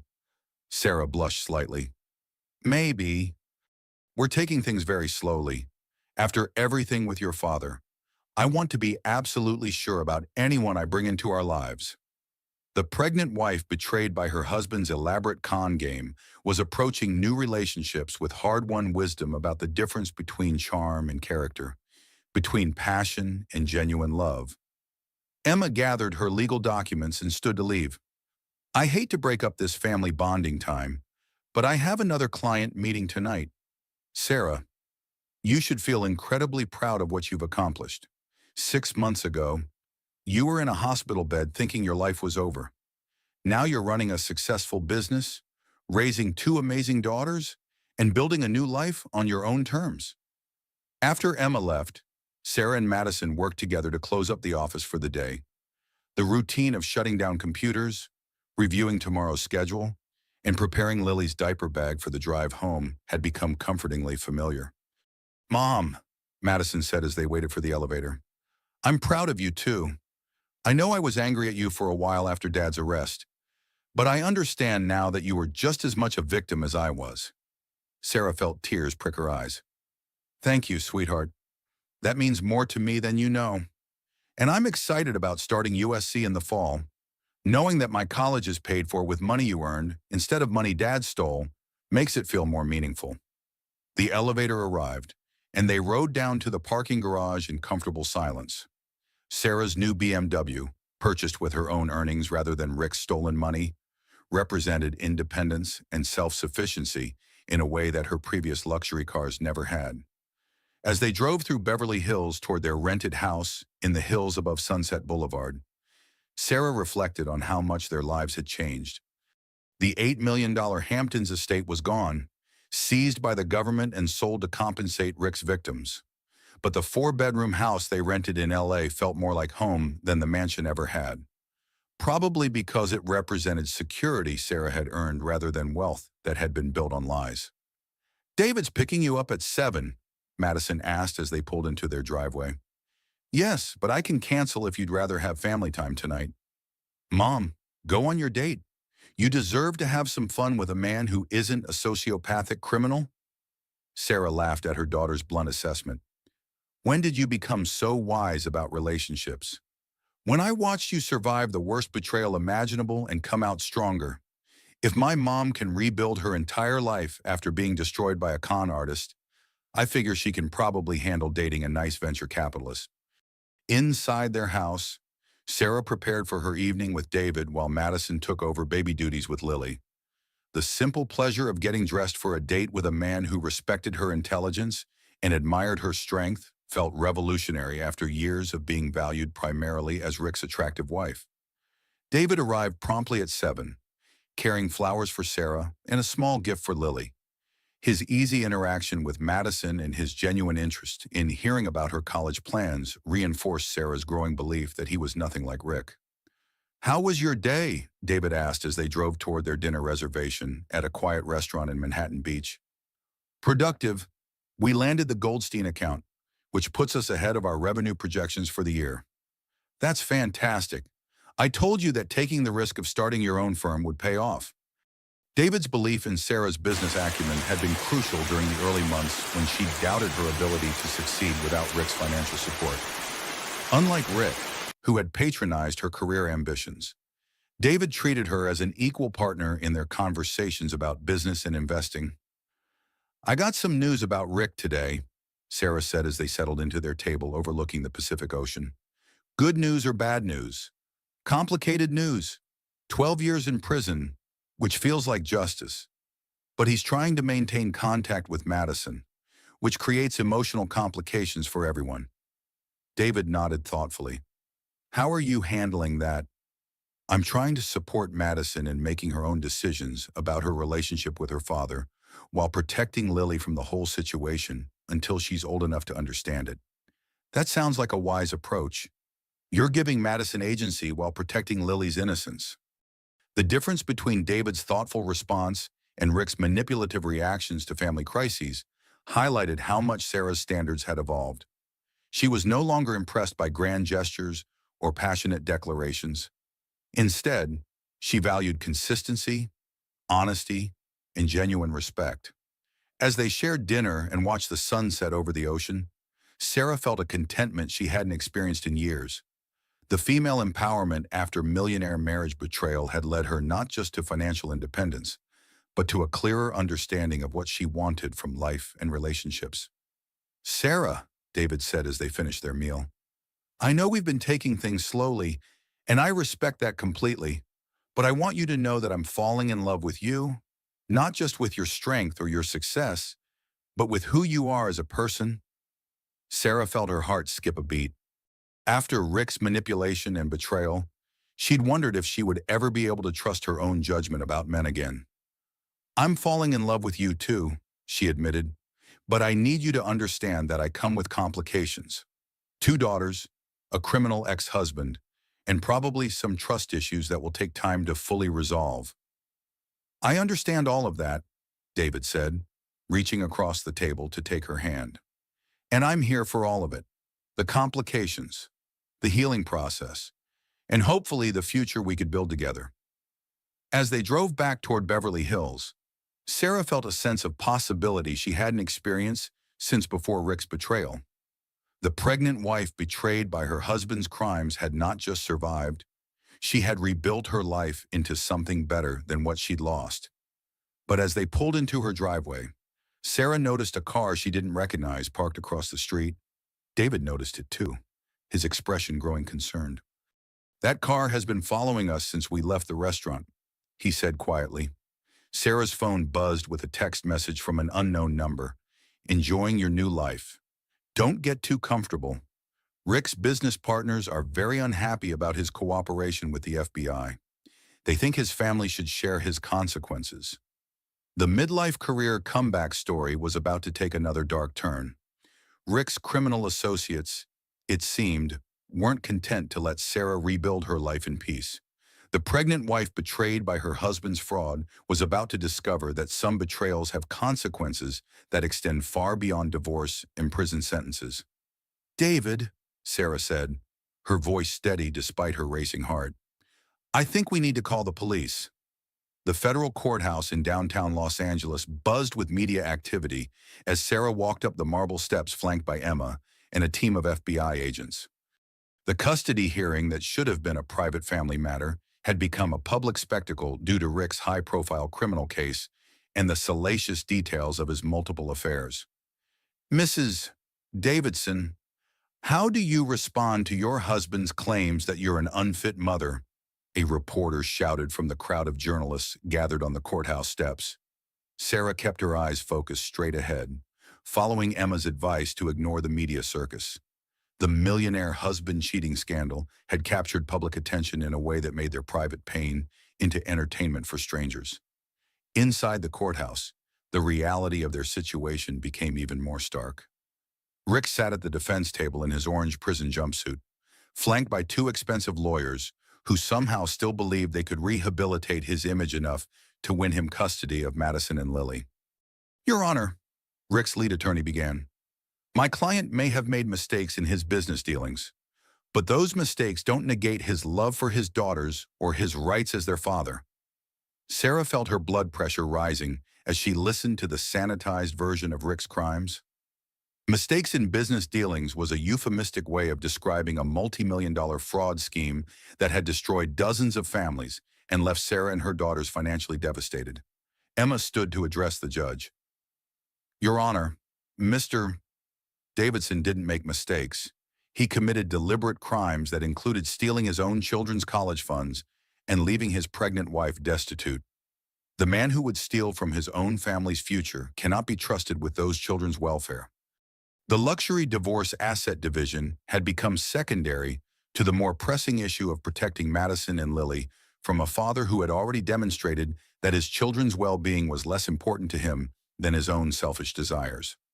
Rick's second attorney, a sharp-faced woman who specialized in defending white-collar criminals, approached the bench with a thick folder of documents. Your Honor, we have evidence that Mrs. Davidson has been alienating the children from their father, poisoning them against him while he's been unable to defend himself from prison. Sarah felt her heart sink as she recognized some of the documents. Screenshots of text messages between her and Madison, recordings of phone conversations, and what looked like surveillance photos of their daily activities. Where did you get these? Emma asked sharply. Mrs. Davidson's activities are not as private as she might believe, the attorney replied smugly. Our investigation shows a pattern of parental alienation that has damaged the children's relationship with their father. Judge Patricia Williams, a stern woman in her 60s who had presided over countless custody disputes, examined the evidence with a frown. Counselor, how did your client obtain recordings of private conversations and surveillance photographs while he's been incarcerated? Rick's lawyer hesitated, clearly not wanting to admit that Rick had hired private investigators to spy on his own family. Our client has been concerned about his children's welfare and took appropriate steps to monitor their situation. Appropriate steps? Emma's voice rose with indignation.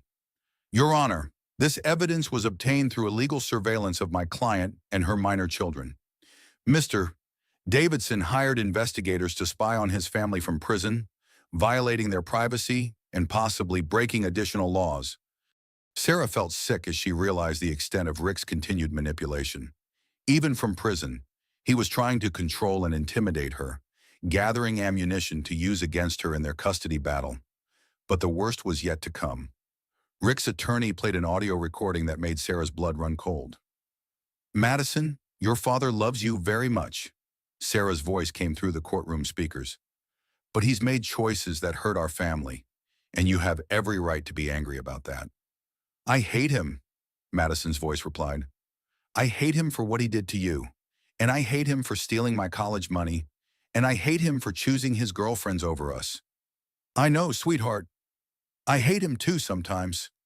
The recording ended, and Rick's attorney looked pleased with herself. Your Honor, this clearly shows Mrs. Davidson encouraging the children to hate their father, undermining any possibility of maintaining a healthy relationship. Sarah felt tears of frustration burning her eyes.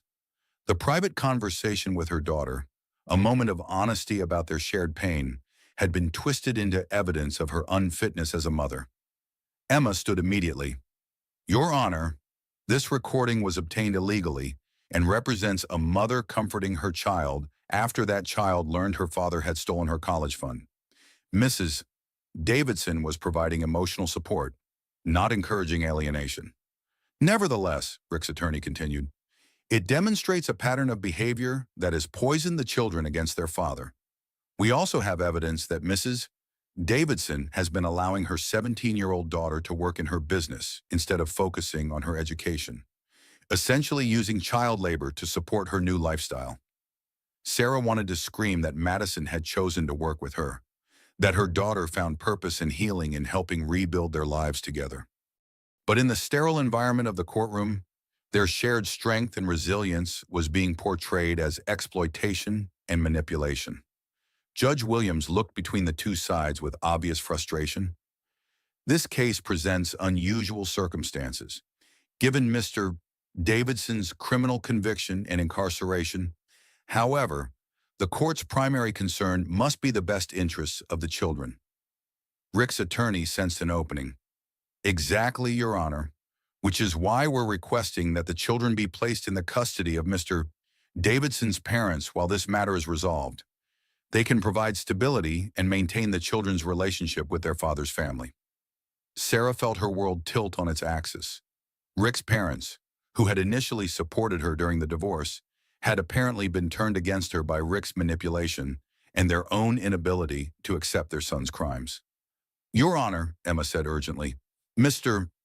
Davidson's parents have had minimal contact with these children over the past year. Removing them from their mother's care would be traumatic and destabilizing. My clients are prepared to provide a stable, wealthy home environment. Rick's attorney continued. Unlike Mrs.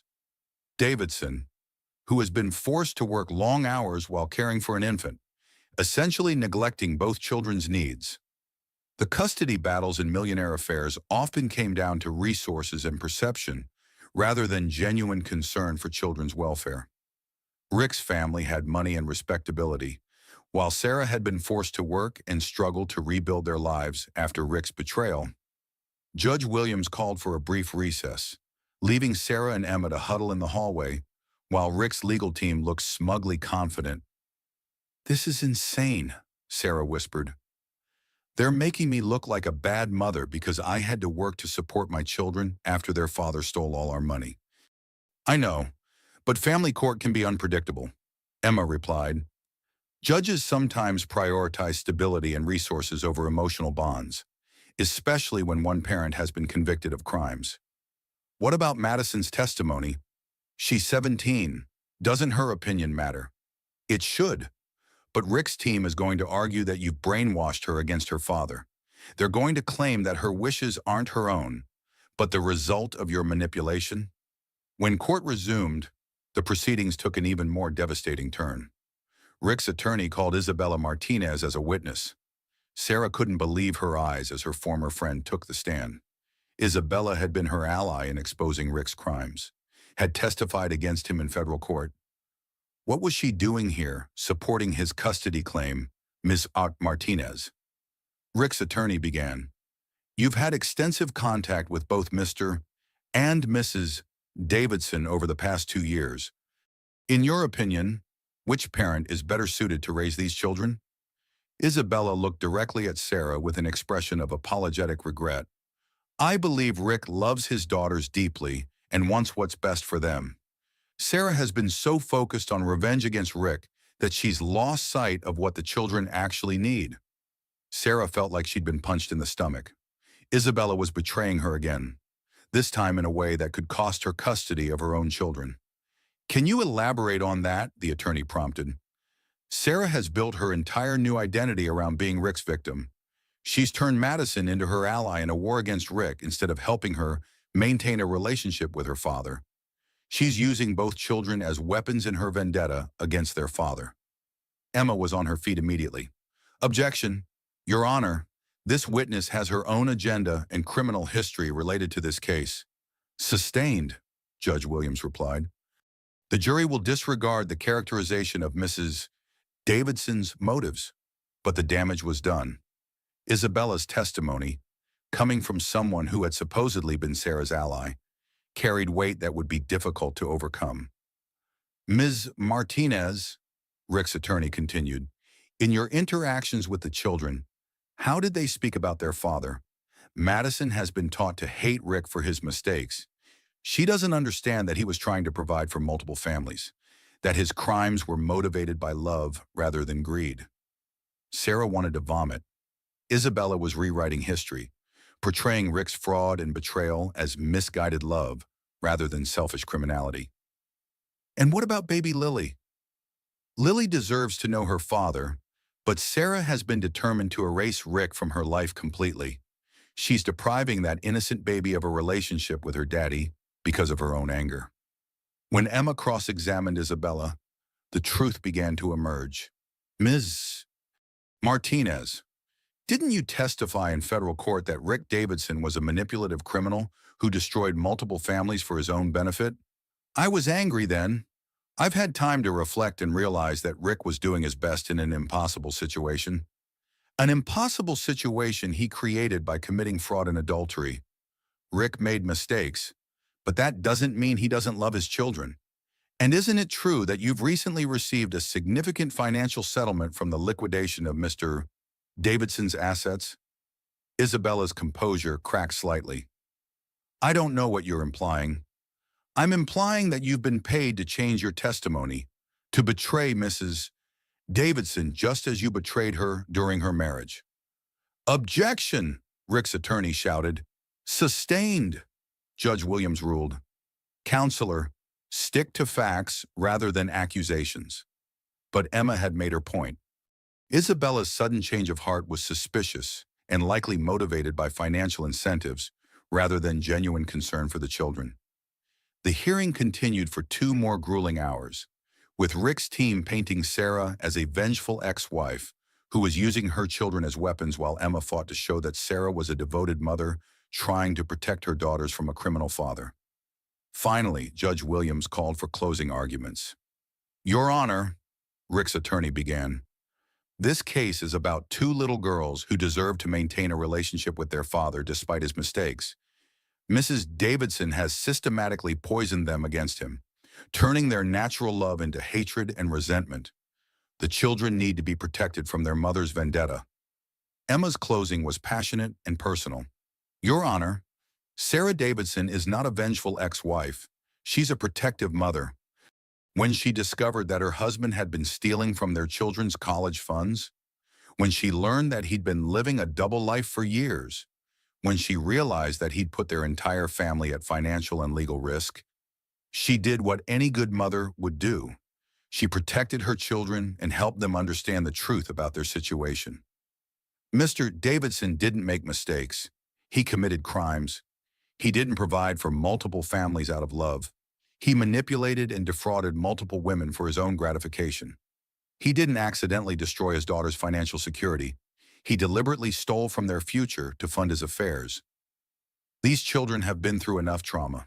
They don't need to be removed from the loving, stable home their mother has created and placed with grandparents who are more concerned with protecting their son's reputation than acknowledging the harm he's caused. Judge Williams took a brief recess to consider her decision. Sarah sat in the hallway with Emma, Madison, and baby Lily, trying to prepare for the possibility that she might lose custody of her own children. Mom, Madison said quietly, if the judge gives custody to Grandma and Grandpa Davidson, I'm going to run away. I'm 17. I can make my own choices about where I live. Sweetheart, let's not panic yet. The judge heard Emma's arguments, and she saw through Isabella's lies. But what if she didn't? What if she thinks you really have been turning me against Dad? Sarah didn't have an answer. The legal system didn't always prioritize truth or justice, especially when wealthy defendants could afford expensive lawyers and manipulate the narrative. When court reconvened, Judge Williams looked tired and frustrated. This case presents difficult questions about balancing children's relationships with incarcerated parents against their need for stability and protection from ongoing trauma. She began. Sarah held her breath. However, the evidence shows that Mrs. Davidson has been the primary caregiver for both children throughout this crisis, that she has successfully rebuilt their financial security, and that the children are thriving in her care. Sarah felt a surge of hope. While Mr. Davidson's parents may be well-intentioned, removing the children from their mother's custody would constitute additional trauma for children who have already endured significant upheaval. Therefore, the court awards primary physical custody of both children to Mrs. Davidson, with supervised visitation rights for Mr. Davidson upon his release from prison. Sarah felt tears of relief streaming down her face as Emma squeezed her hand. They had won, but barely. The custody battles in Millionaire affairs had nearly cost Sarah everything. Despite Rick being a convicted criminal, as they left the courthouse, facing another gauntlet of reporters and cameras, Sarah realized that their legal victory was just the beginning. Rick would appeal, his family would continue to fight, and the media attention would make their private lives a public spectacle. But for now, she had her daughters. Madison hugged her tightly as they walked down the courthouse steps, and baby Lily slept peacefully in her arms, unaware of how close she'd come to being separated from her mother. The pregnant wife betrayed by her husband's crimes had survived another battle, but the war for their family's future was far from over. The DNA testing facility in West Hollywood looked more like a medical spa than a place where family secrets were revealed and lives were forever changed.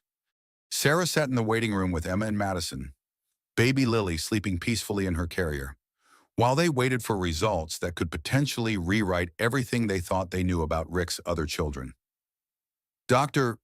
Patricia Kim emerged from the lab with a manila envelope that seemed to weigh far more than paper should. The geneticist's expression was carefully neutral, but Sarah could see the complexity of what she was about to reveal in the woman's eyes. "Mrs. Davidson, I have the results of the paternity test you requested," Dr. Kim said, settling into the chair across from Sarah's small group. "I should warn you that these findings are unexpected." Sarah felt her stomach clench with familiar anxiety. After everything she'd been through with Rick's betrayal and criminal conviction, she thought there were no more surprises left to uncover. She was wrong. "Let's start with Jamie Martinez." Dr. Kim began, opening the envelope and pulling out the first set of results.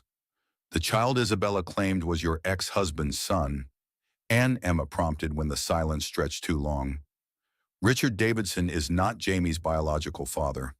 In fact, the genetic markers suggest that Jamie's biological father is likely of East Asian descent, which neither Mr. Davidson nor Miss Martinez are." Sarah felt a complicated mix of emotions. Relief that Rick hadn't actually fathered Isabella's child, confusion about why Isabella had maintained the lie for so long, and concern for little Jamie, who had grown up believing Rick was his daddy. "What about Isabella's twins?" Madison asked quietly. Dr. Kim pulled out another set of documents. "This is where it gets more complicated. The twins Isabella is carrying have two different biological fathers. The Millionaire DNA test scandal was revealing layers of deception that went far beyond what anyone had imagined."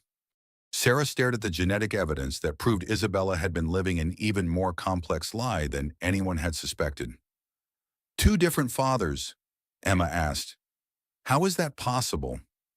"It's called heteropaternal superfecundation," Dr. Kim explained.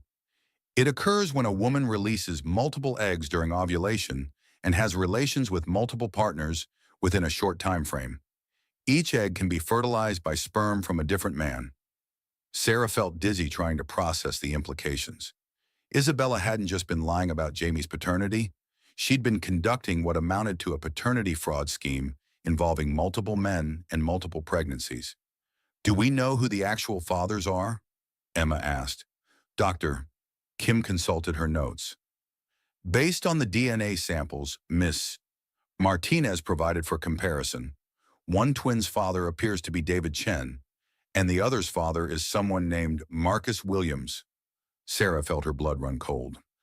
David Chen was her David, the venture capitalist she'd been dating, the man she'd begun to trust with her heart and her future. "That's impossible," Sarah whispered. "David has been with me for months. When would he have had time to—" She trailed off as the timeline began to make horrible sense. David had known Isabella before he'd met Sarah. He'd claimed their connection was purely professional, that he'd been considering investing in one of Rick's companies before the fraud was discovered. Madison looked between her mother and Emma with growing alarm. "Mom, what does this mean?" What it meant was that Sarah's judgment about men was apparently as flawed as ever. What it meant was that the man she'd been falling in love with had been lying to her just as thoroughly as Rick had. What it meant was that her ability to trust, to believe in people, to build a new life, was fundamentally broken. "I need to call David," Sarah said, pulling out her phone with shaking hands. "Sarah, wait." Emma cautioned, let's think about this strategically. If David has been lying about his relationship with Isabella, confronting him directly might not be the best approach. But Sarah was already dialing, her anger and betrayal overriding her common sense. The phone rang twice before David's familiar voice answered. Sarah, hi. I was just thinking about you. How did the DNA testing go? The casual way he asked about the results she now knew he'd been dreading made Sarah feel sick. Interesting results, David. It turns out Isabella's twins have two different fathers. One of them is Marcus Williams, and the other is David Chen. You wouldn't happen to know anything about that, would you? The silence on the other end of the line stretched for several seconds before David spoke again, his voice carefully controlled. Sarah, I think we need to have a conversation in person. Can I come over tonight? Oh, we're definitely going to have a conversation, Sarah replied coldly. But it's going to be at my lawyer's office, with witnesses present. She hung up and looked at Emma and Madison, both of whom were staring at her with expressions of concern and disbelief. I can't believe this is happening again, Sarah said quietly. I can't believe I was stupid enough to trust another man who was lying to me. Mom, you're not stupid, Madison said fiercely. These men are master manipulators. They're good at making people trust them. Emma was already making notes on her legal pad.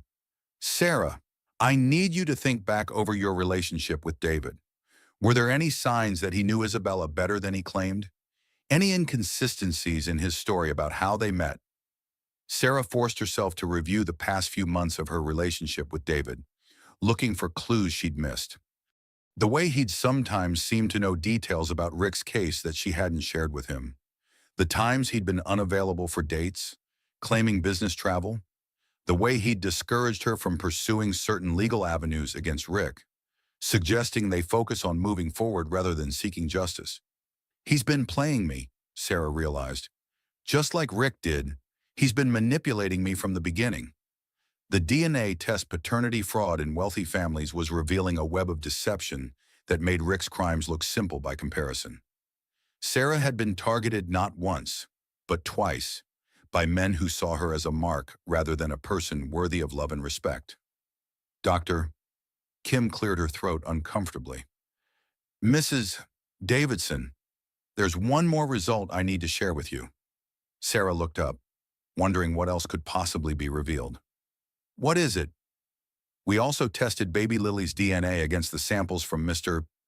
Davidson's other alleged children, just to establish a genetic baseline for the family. Sarah felt a chill of premonition. And baby Lily is not Richard Davidson's biological daughter. The world seemed to stop spinning as Sarah processed what she'd just heard. Lily, her precious daughter. The one good thing to come out of her marriage to Rick wasn't even Rick's child.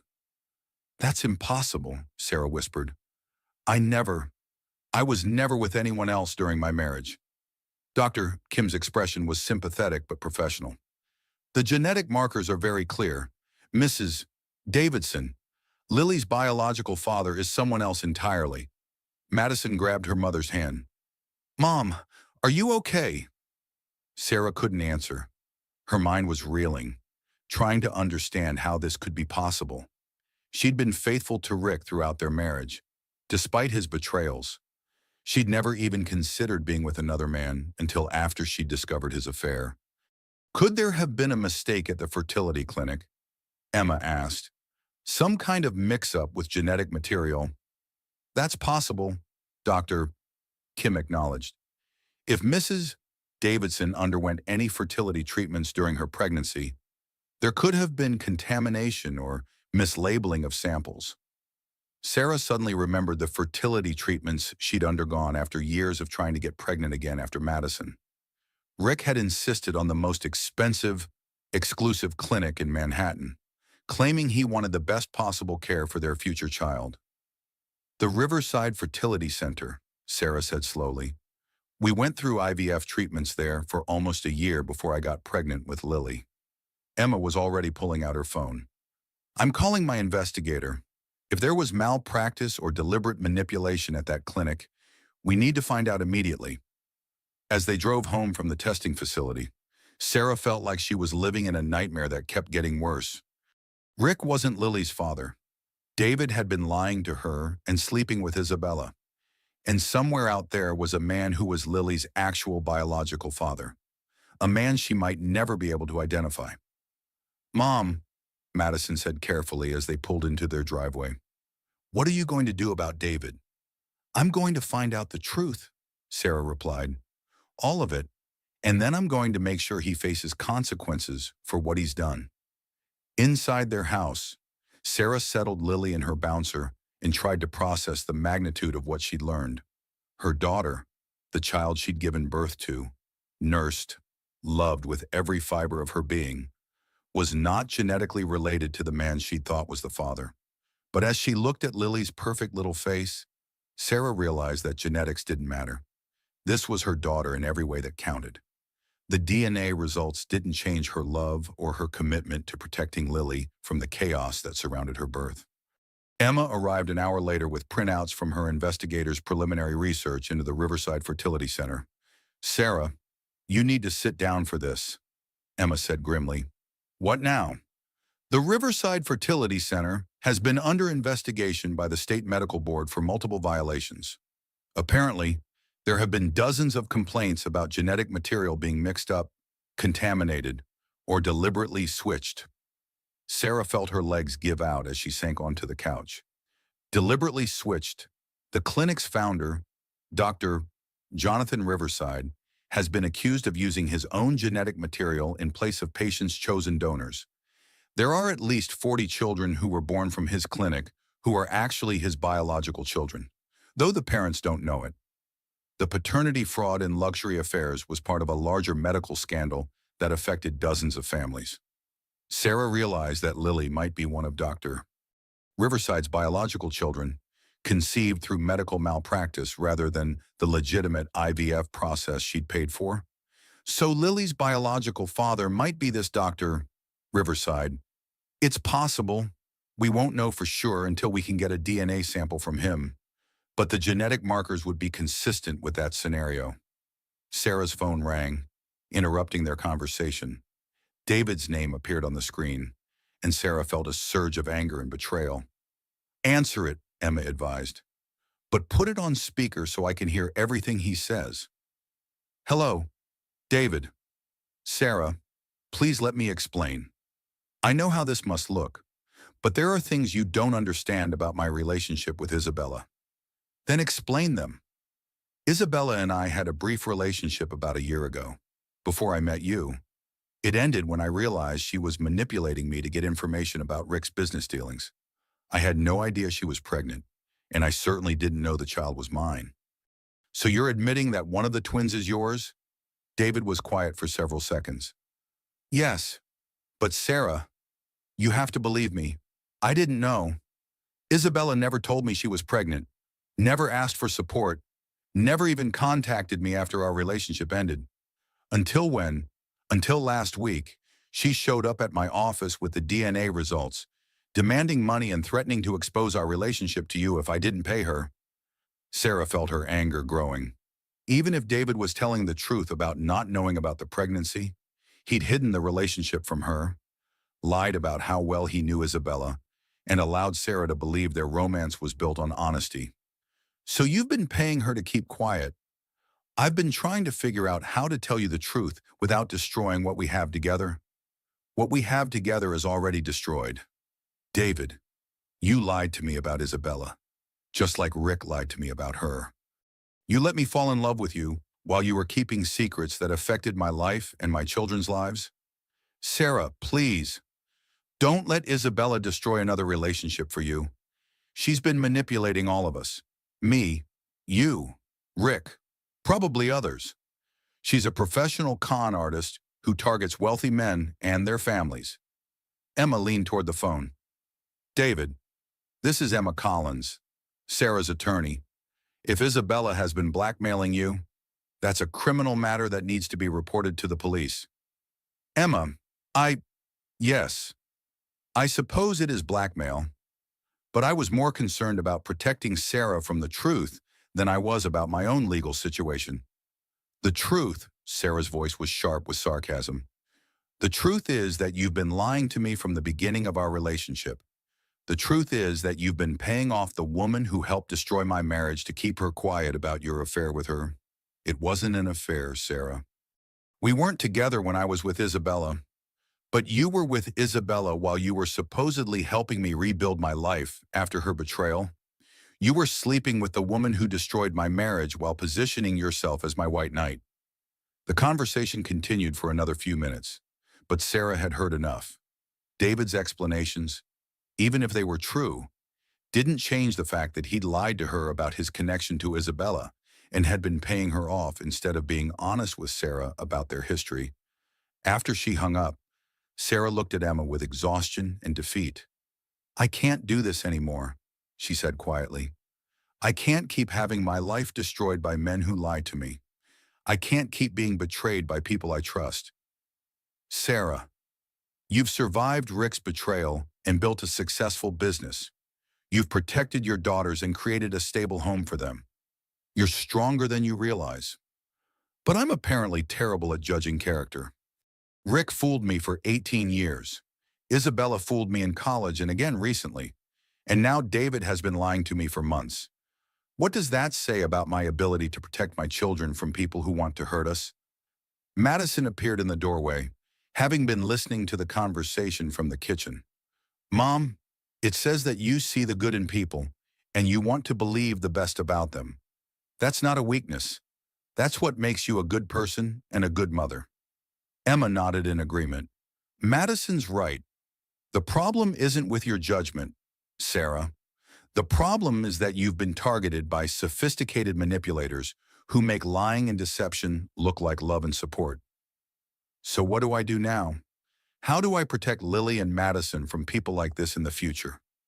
"You do what you've been doing," Emma replied. "You focus on your children, your business, and your own healing. You trust carefully and verify everything. And you remember that your worth isn't determined by the men in your life. It's determined by the strength and love you show your daughters every day."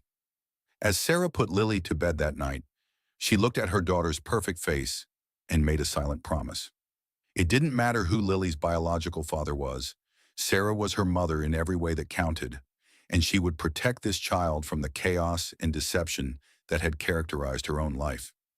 The DNA test scandal had revealed more betrayals and lies, but it had also clarified something important for Sarah. Her family wasn't defined by genetics or marriage certificates or the men who had manipulated and betrayed her. Her family was defined by the love between her and her daughters, and that love was stronger than any lie or deception. The Millionaire DNA test paternity fraud had shattered more illusions, but it had also freed Sarah from the last vestiges of her need for validation from men who didn't deserve her trust. She was done being a victim of other people's lies. From now on, she would write her own story. 2 years later, Sarah stood before a packed auditorium at the Los Angeles Convention Center, addressing an audience of 500 women at the National Conference on Financial Recovery After Divorce. The keynote speech she was about to deliver had been years in the making, born from the ashes of Rick's betrayal and refined through the hard-won wisdom of rebuilding her life from nothing. "Ladies, I want to start by asking you a question," Sarah began, her voice clear and confident as it carried through the sound system. "How many of you have been told that your financial security depends on someone else's decisions, that your worth is measured by your husband's success or your family's wealth?" Nearly every hand in the audience went up, and Sarah felt the familiar surge of connection with women who had experienced similar betrayals and setbacks. "I used to believe that too. For 18 years, I defined myself as Rick Davidson's wife, as Madison's mother, as the woman who created the perfect home and supported the perfect marriage. I thought my financial security was guaranteed because my husband was successful and wealthy." Sarah clicked to the first slide of her presentation, showing a photo of the $8 million Hampton estate she'd once called home. "Then one day, I discovered that the man I'd trusted with my life had been systematically stealing from our marriage, our children's future, and our family's security to fund multiple affairs in a massive fraud scheme. In the space of a single afternoon, I went from being a millionaire's wife to being a single mother facing financial ruin. The financial recovery after millionaire betrayal had become Sarah's expertise, not by choice, but by necessity. In the 2 years since Rick's conviction and her divorce, she had not only rebuilt her personal finances, but had created a business empire that exceeded anything she and Rick had achieved together. Davidson Financial Recovery Services now employed 43 people across offices in Los Angeles, New York, and Miami. The company specialized in helping women navigate the complex financial aftermath of divorce, particularly cases involving fraud, hidden assets, and economic abuse. The first thing I learned, Sarah continued, is that wealth loss in infidelity cases is rarely just about money. It's about power, control, and the systematic erosion of a woman's independence. My ex-husband didn't just steal our money, he stole my confidence in my own judgment, my ability to trust, and my belief that I could survive without him. The audience was completely silent, hanging on every word. Sarah could see recognition in many faces. Women who had lived through similar betrayals and were searching for hope that recovery was possible. But here's what I want you to understand. Your financial recovery after betrayal isn't just about rebuilding your bank account. It's about reclaiming your power, your independence, and your right to define your own worth. Madison, now a 19-year-old sophomore at USC, watched from the front row with obvious pride. Beside her, 3-year-old Lily played quietly with her tablet, unaware that her mother was sharing their story with hundreds of strangers. Today, Davidson Financial Recovery Services manages over $50 million in recovered assets for women who were told they had no recourse against their abusive ex-husbands. We've helped over 300 women navigate complex divorce proceedings, asset recovery, and financial planning for their new lives. Sarah clicked to her final slide, showing a graph of the company's growth and success stories. But the most important recovery isn't measured in dollars. It's measured in the moment when you realize that you don't need anyone else's permission to be successful, wealthy, and happy. It's measured in the strength you find when you're forced to rebuild from nothing and discover that you're capable of so much more than you ever imagined. The standing ovation that followed lasted for several minutes. As Sarah left the stage, she was surrounded by women wanting to share their stories, ask for advice, and express gratitude for the hope her presentation had given them. Later that evening, Sarah sat in her Malibu beach house, purchased with her own earnings and decorated to her own taste, rather than to impress corporate clients, reviewing the day's success with Emma and Madison. "Mom, that was incredible," Madison said, curled up on the white sectional sofa with Lily sleeping against her shoulder. "You've helped so many women realize they can survive what you survived." Emma, now a partner in Sarah's business as well as her best friend, raised a glass of wine and a toast to Sarah Davidson, who turned her worst betrayal into her greatest triumph. "To women who refuse to stay victims," Sarah replied, clinking glasses with her friend. The family healing after affair scandal had taken 2 years of therapy, hard work, and honest conversations. Madison had eventually chosen to have limited contact with Rick during his incarceration, more out of curiosity than affection. She'd needed to understand who her father really was before she could fully move on from his betrayal. Lily, now 3, knew Rick only as Madison's father who lives far away. Sarah had decided to wait until Lily was older to explain the complex circumstances of her birth and Rick's crimes. For now, it was enough that Lily felt loved and secure. "Speaking of recovery," Emma said carefully, "I have some news about Isabella." Sarah tensed slightly. Even 2 years later, mentions of Isabella Martinez could trigger anxiety and anger. "What about her? She's been arrested again, this time in Phoenix, running the same paternity fraud scheme on a group of wealthy real estate developers." Sarah felt a mixture of satisfaction and sadness. Isabella had clearly learned nothing from her previous experience and was continuing to destroy families for financial gain. "What about her boys Jamie and the twins?" Jamie is with his biological father's family in Chicago.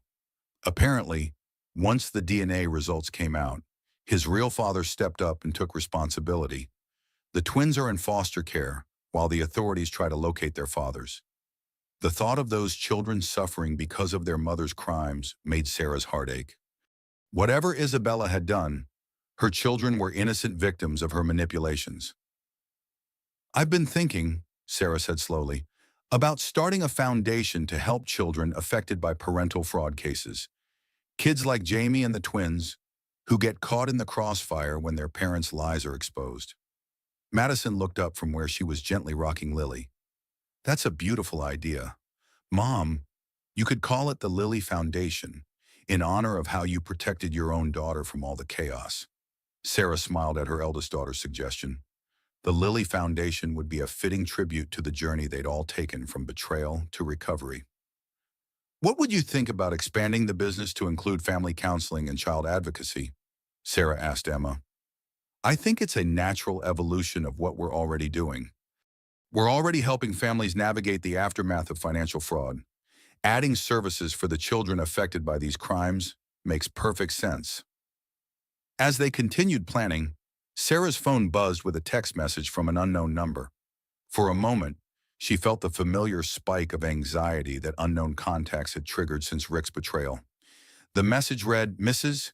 Davidson, this is Dr. Jonathan Riverside. I believe we need to discuss your daughter Lily's parentage. There are things you deserve to know about the circumstances of her conception." Sarah's blood ran cold as she read the message. Dr. Riverside was the fertility clinic doctor who had been accused of using his own genetic material in place of chosen donors. The man who might be Lily's biological father was reaching out to her after 2 years of silence. "Emma," Sarah said quietly, showing her friend the message. "What do you think this means?" Emma read the text with growing concern. "It could mean several things. Maybe he wants to come clean about what happened at his clinic. Maybe he's facing additional legal action and wants to make amends. Or maybe he wants to claim parental rights to Lily." Sarah finished the thought that terrified her most. Madison looked between her mother and Emma with alarm. "Mom, he can't do that. Can he? You're Lily's mother. You've raised her since birth.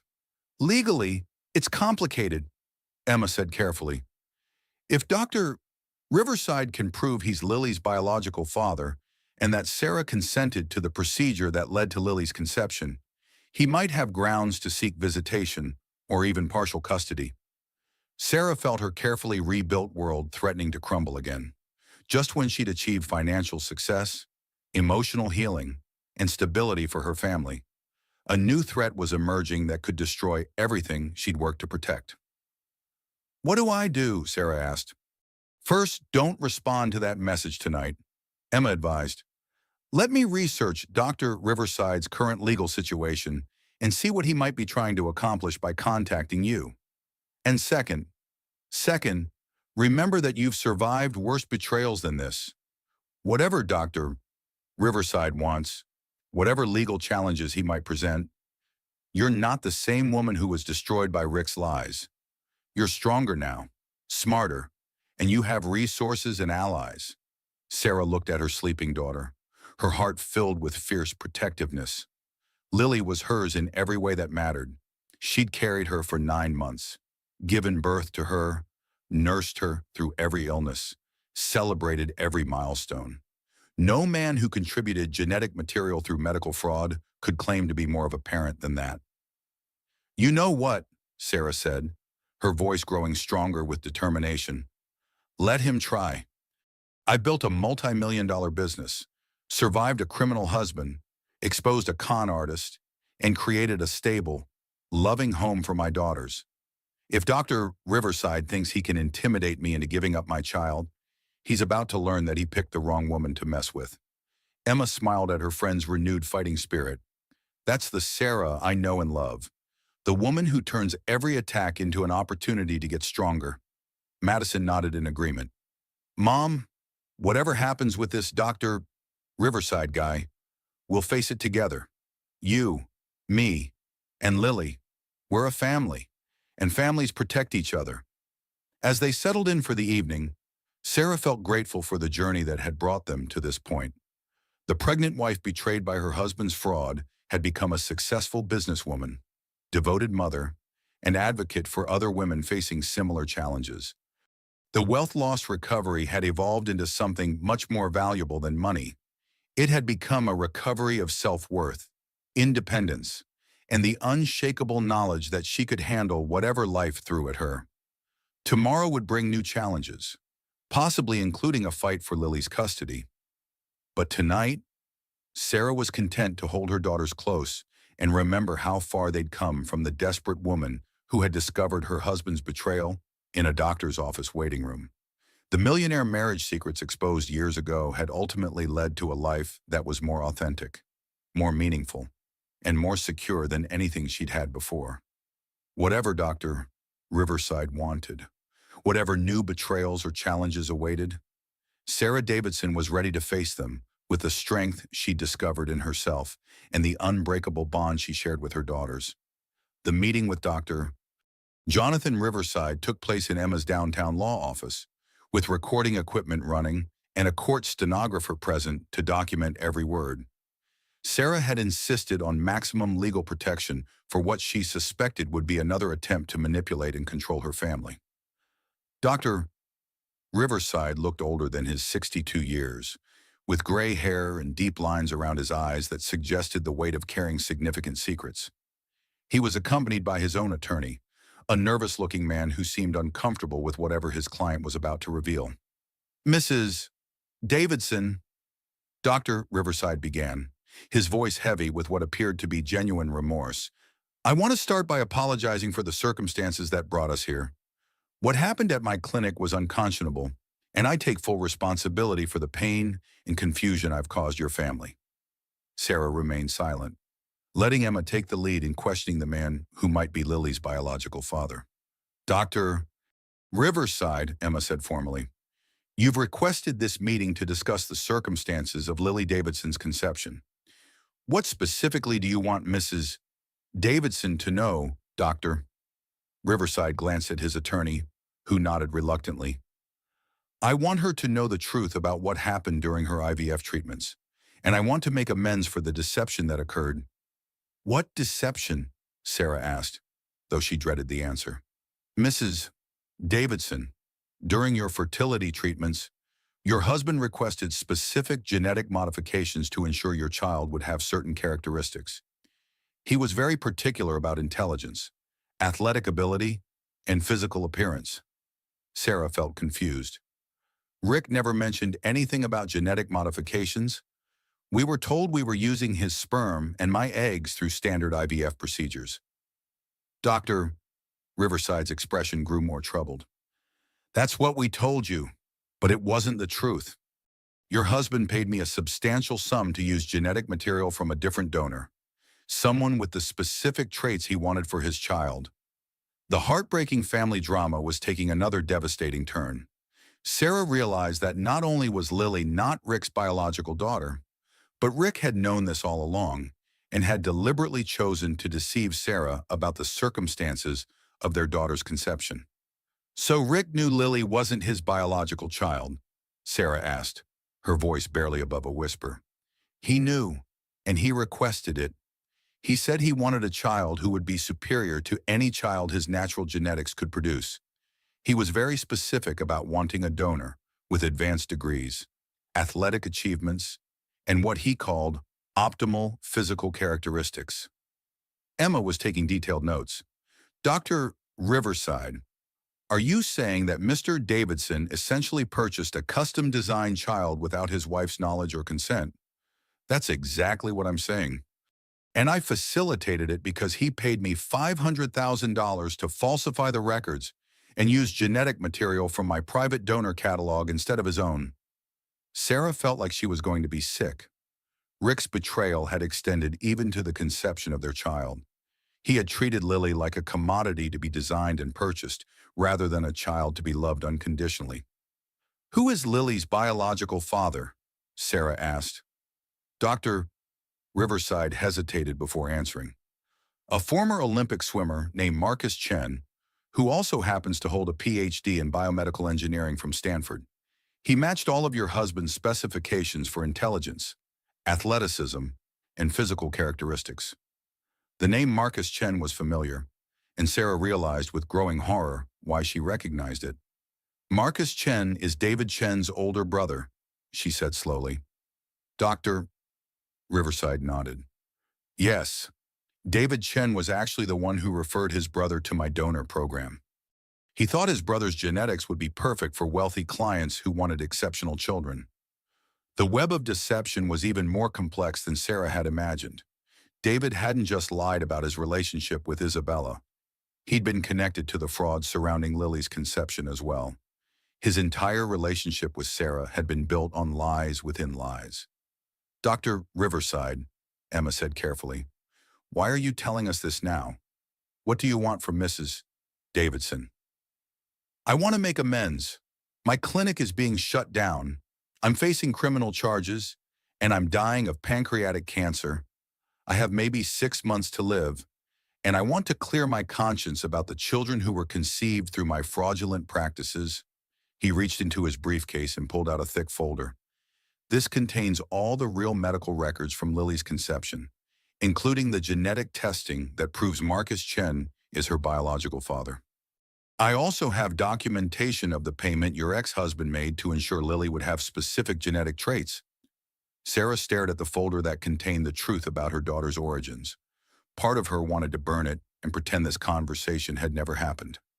Lily was her daughter, regardless of genetics or the circumstances of her conception. There's something else, Dr. Riverside continued. Marcus Chen has been made aware that he has a biological daughter he never knew about. He's requested the opportunity to meet Lily and possibly establish a relationship with her. Sarah felt her protective instinct surge. Absolutely not. Lily is my daughter. I don't care who provided the genetic material. She's mine, and I won't have her life disrupted by strangers who want to play father. Mrs. Davidson, Dr. Riverside's attorney interjected. Mr. Chen isn't seeking custody or trying to disrupt your family. He simply wants the opportunity to know his biological daughter and perhaps provide for her future if you're willing. Emma held up a hand to stop the conversation. Let's be very clear about something. Mrs. Davidson carried Lily for 9 months, gave birth to her, and has been her sole caring parent for 3 years. No genetic contribution gives anyone else automatic rights to this child.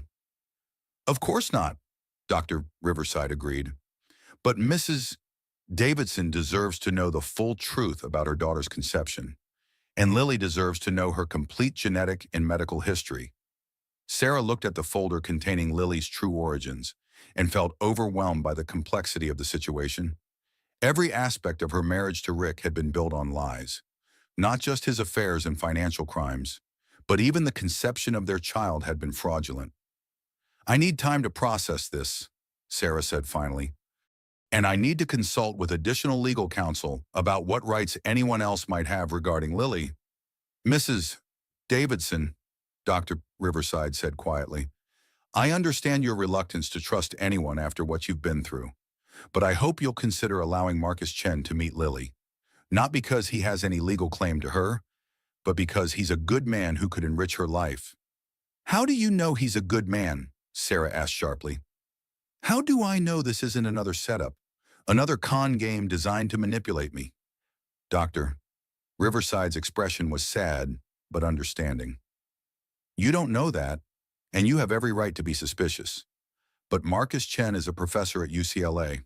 He's never been married, he has no other children, and he's dedicated his life to medical research that helps sick children. He's not looking for custody or trying to replace you as Lily's parent. He just wants to know the child who shares his genetics.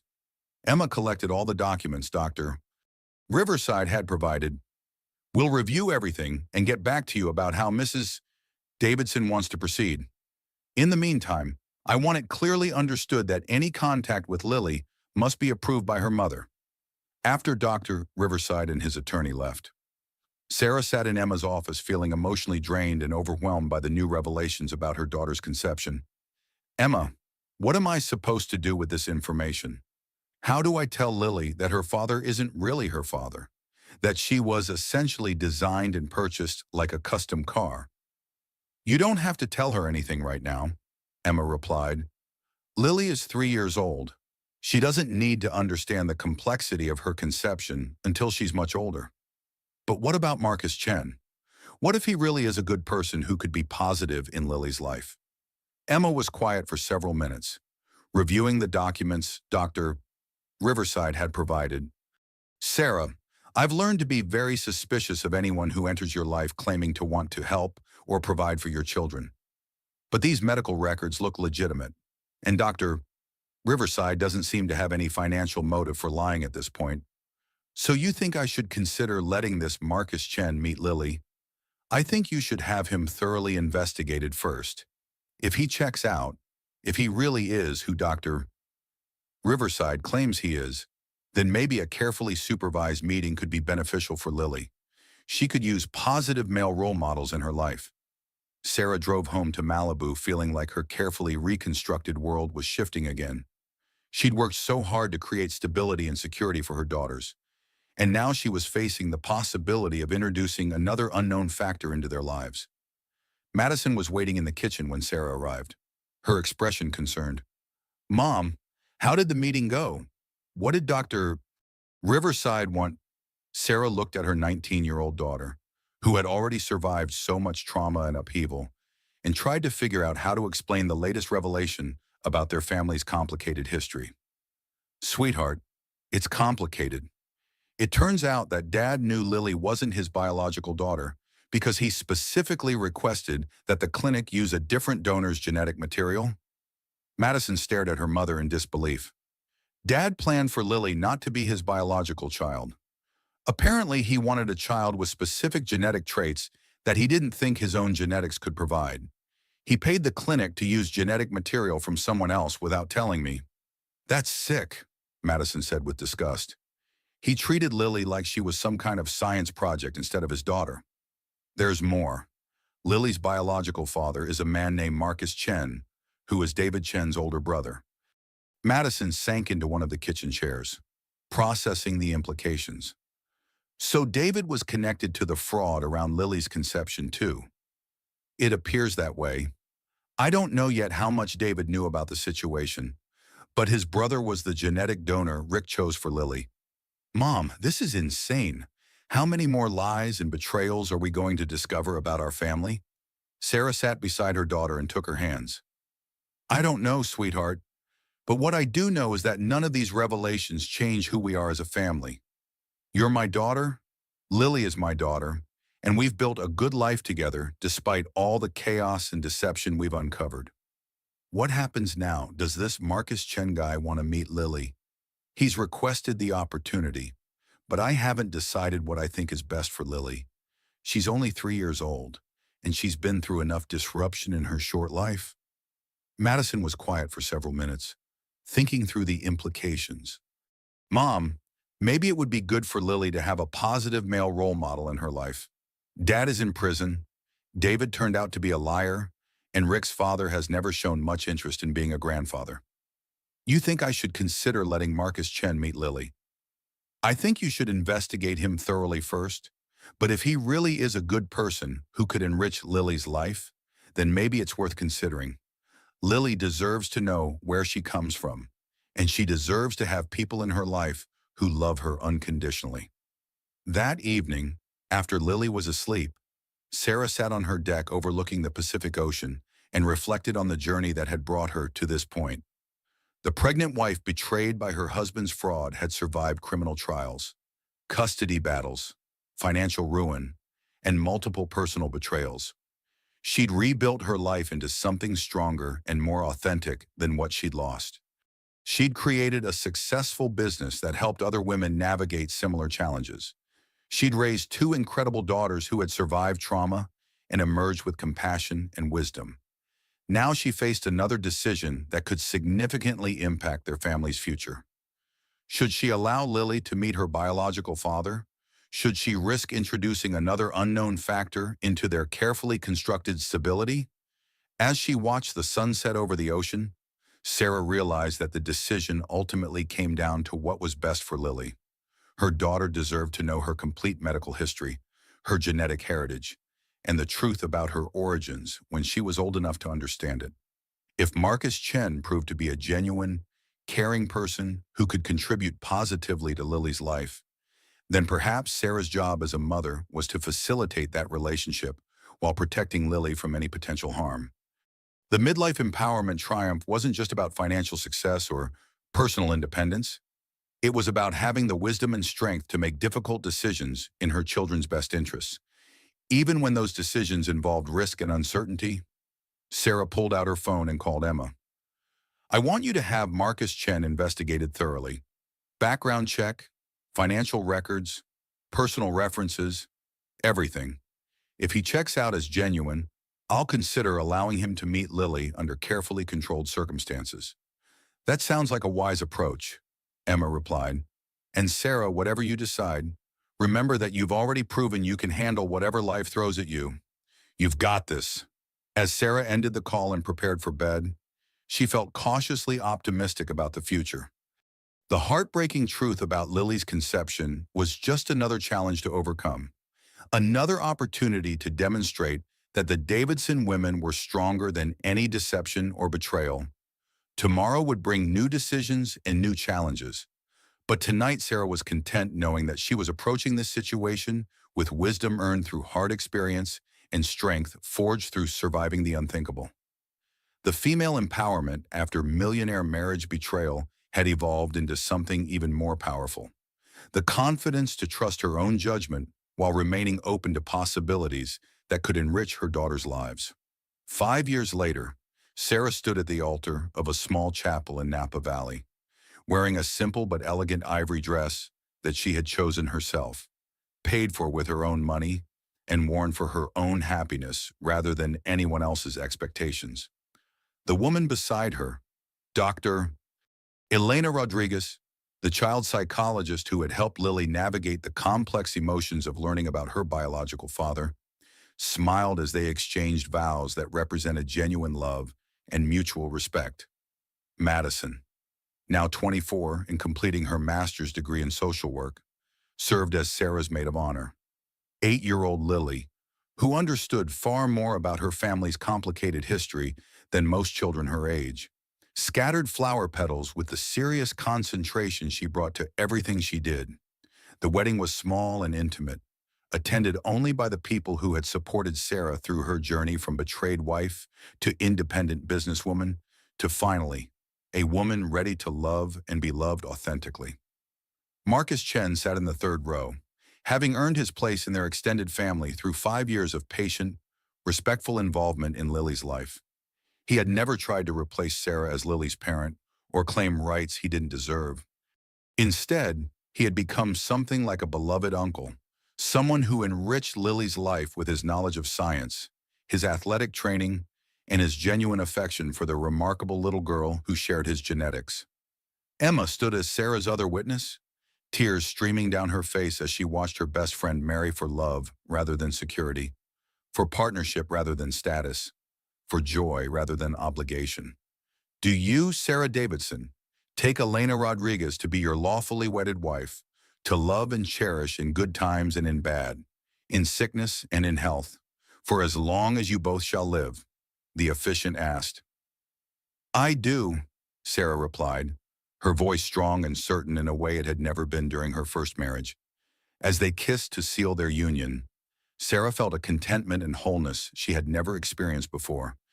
The financial recovery after husband affair had evolved into something much more profound, a complete recovery of her ability to trust, to love, and to believe in the possibility of genuine partnership. The reception was held at a winery overlooking the Napa Valley, with vineyard views that reminded Sarah how far she had traveled from the sterile wealth of her first marriage to this organic, authentic celebration of real love.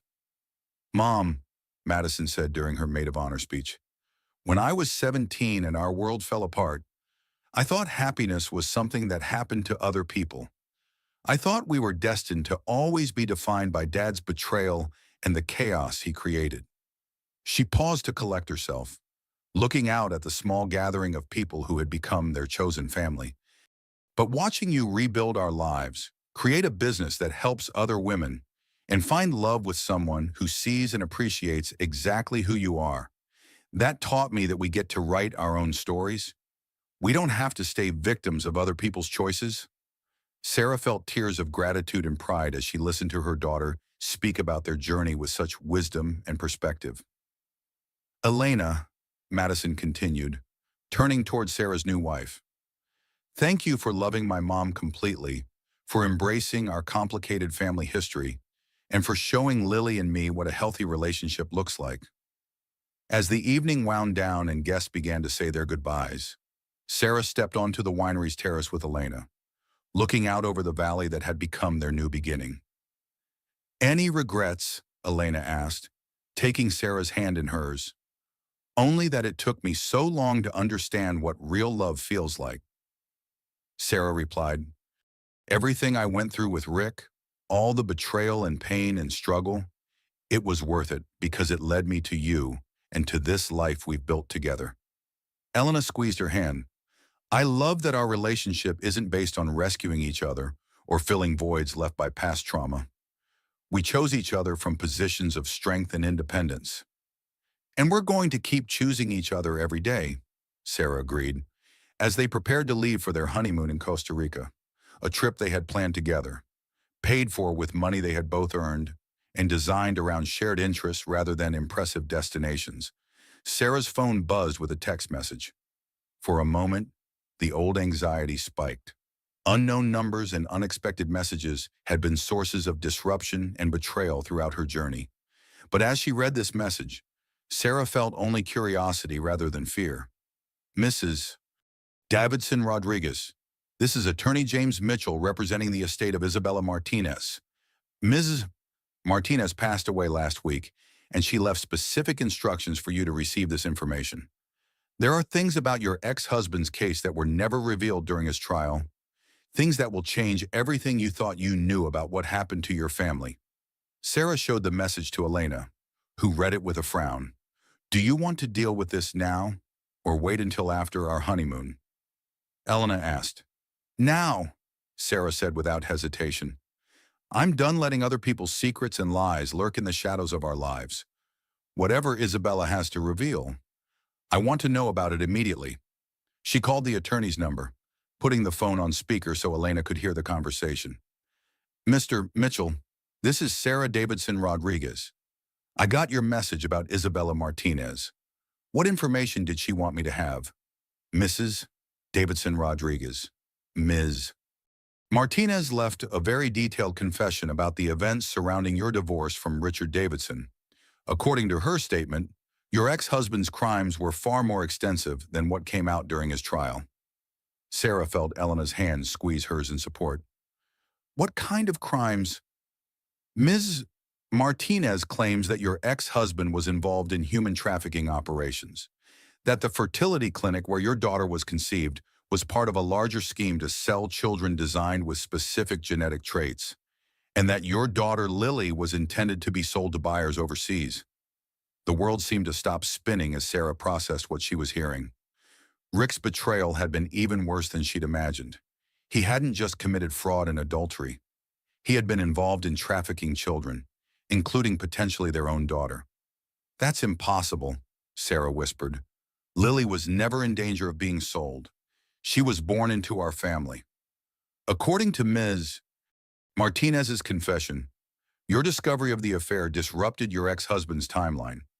He was supposed to convince you to give up Lily for adoption to a wealthy family overseas, claiming medical complications made it too dangerous for you to raise her. Sarah felt sick as she remembered Rick's behavior during her pregnancy with Lily. He had indeed suggested adoption several times, claiming concerns about her health and their financial situation. She had refused to consider it, but now she realized those suggestions might have been part of a larger plan to traffic their child. Ms. Martinez also claims that your ex-husband's financial crimes were funding a network of fertility clinics that were essentially operating as illegal adoption mills, designing and selling children to wealthy buyers who wanted specific genetic traits. Elena looked at Sarah with concern. Are you okay? Do you need to sit down? Sarah felt dizzy but forced herself to keep listening. Mr.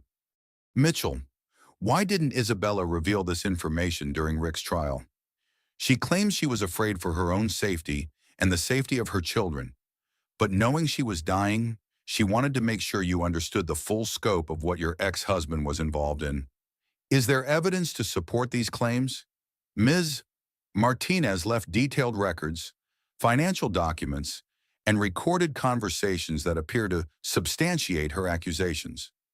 The FBI is reopening their investigation into your ex-husband's activities. Sarah ended the call and sat in stunned silence, trying to process the magnitude of what she just learned. Rick hadn't just betrayed their marriage and stolen their money. He had been involved in trafficking children, potentially including Lily.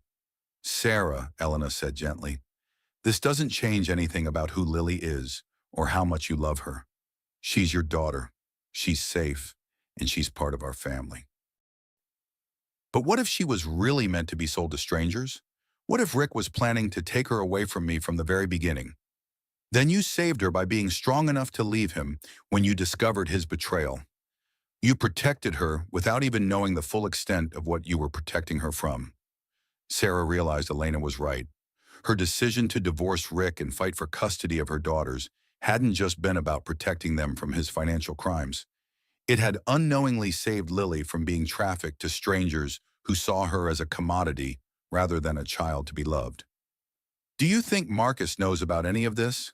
Sarah asked. We'll have to ask him, but I doubt it. If he was involved in child trafficking, I don't think he would have spent 5 years building a genuine relationship with Lily. He seems to genuinely care about her welfare. As Sarah and Elena drove back to their hotel, Sarah reflected on the journey that had brought them to this moment. The pregnant wife betrayed by her husband's affair had ultimately discovered that the betrayal was far worse than adultery or financial fraud. It had been a threat to her children's safety and freedom. But the revelation also highlighted how much strength Sarah had found within herself. Without knowing the full scope of Rick's crimes, she had made decisions that protected her daughters from dangers she couldn't have imagined. Elena, Sarah said as they prepared for bed in their honeymoon suite, I'm grateful for everything I went through to get to this moment. Even learning about Rick's involvement in child trafficking, it makes me appreciate how far we've come and how strong our family has become. Are you going to tell Madison and Lily about Isabella's confession? I'll tell Madison when we get back from our honeymoon. She's old enough to understand the full scope of what Rick was involved in. As for Lily, I'll wait until she's older to share the more disturbing details. But she deserves to know that she was always meant to be loved and protected, never sold or traded. Elena pulled Sarah into her arms, holding her close as they looked out at the stars over Napa Valley. You know what I love most about our story, Elena said. What's that? We didn't meet during your crisis or trauma. We met after you had already rebuilt your life, after you had already become the strong, independent, successful woman you were meant to be. Our love is built on who you are now, not on rescuing you from who you used to be. Sarah felt tears of gratitude for the woman who loved her completely, for the daughters who had survived everything with her, for the extended family they had created with people like Marcus and Emma, who had proven their loyalty and love over time. The Millionaire Affair sequel setup had become something entirely different. Not a story of continued victimization, but a story of ultimate triumph over the worst kinds of betrayal and manipulation. As Sarah drifted off to sleep in Elena's arms, she thought about the woman she had been 5 years ago, pregnant, betrayed, financially ruined, and terrified of the future. That woman could never have imagined the joy, security, and authentic love that defined Sarah's life now. The heartbreaking family drama had evolved into a story of healing, empowerment, and the kind of love that comes from choosing partners who see and appreciate your strength rather than trying to exploit your vulnerabilities. Tomorrow would bring new challenges: the FBI investigation, media attention from the reopened case, and the process of helping her daughters understand the full truth about their father's crimes. But tonight, Sarah was content to hold on to the peace and joy she had earned through surviving the unthinkable and building something beautiful from the ashes of betrayal. The final twist in Rick's web of deception had been revealed, but it no longer had the power to destroy Sarah's happiness. She had become someone who could handle any truth, face any challenge, and protect her family from any threat. The pregnant wife betrayed by her millionaire husband's fraud had become Sarah Davidson Rodriguez, successful businesswoman, devoted mother, loving wife, and proof that women can not only survive the worst betrayals, but can use those experiences to build lives that are more authentic, more secure, and more joyful than anything they lost.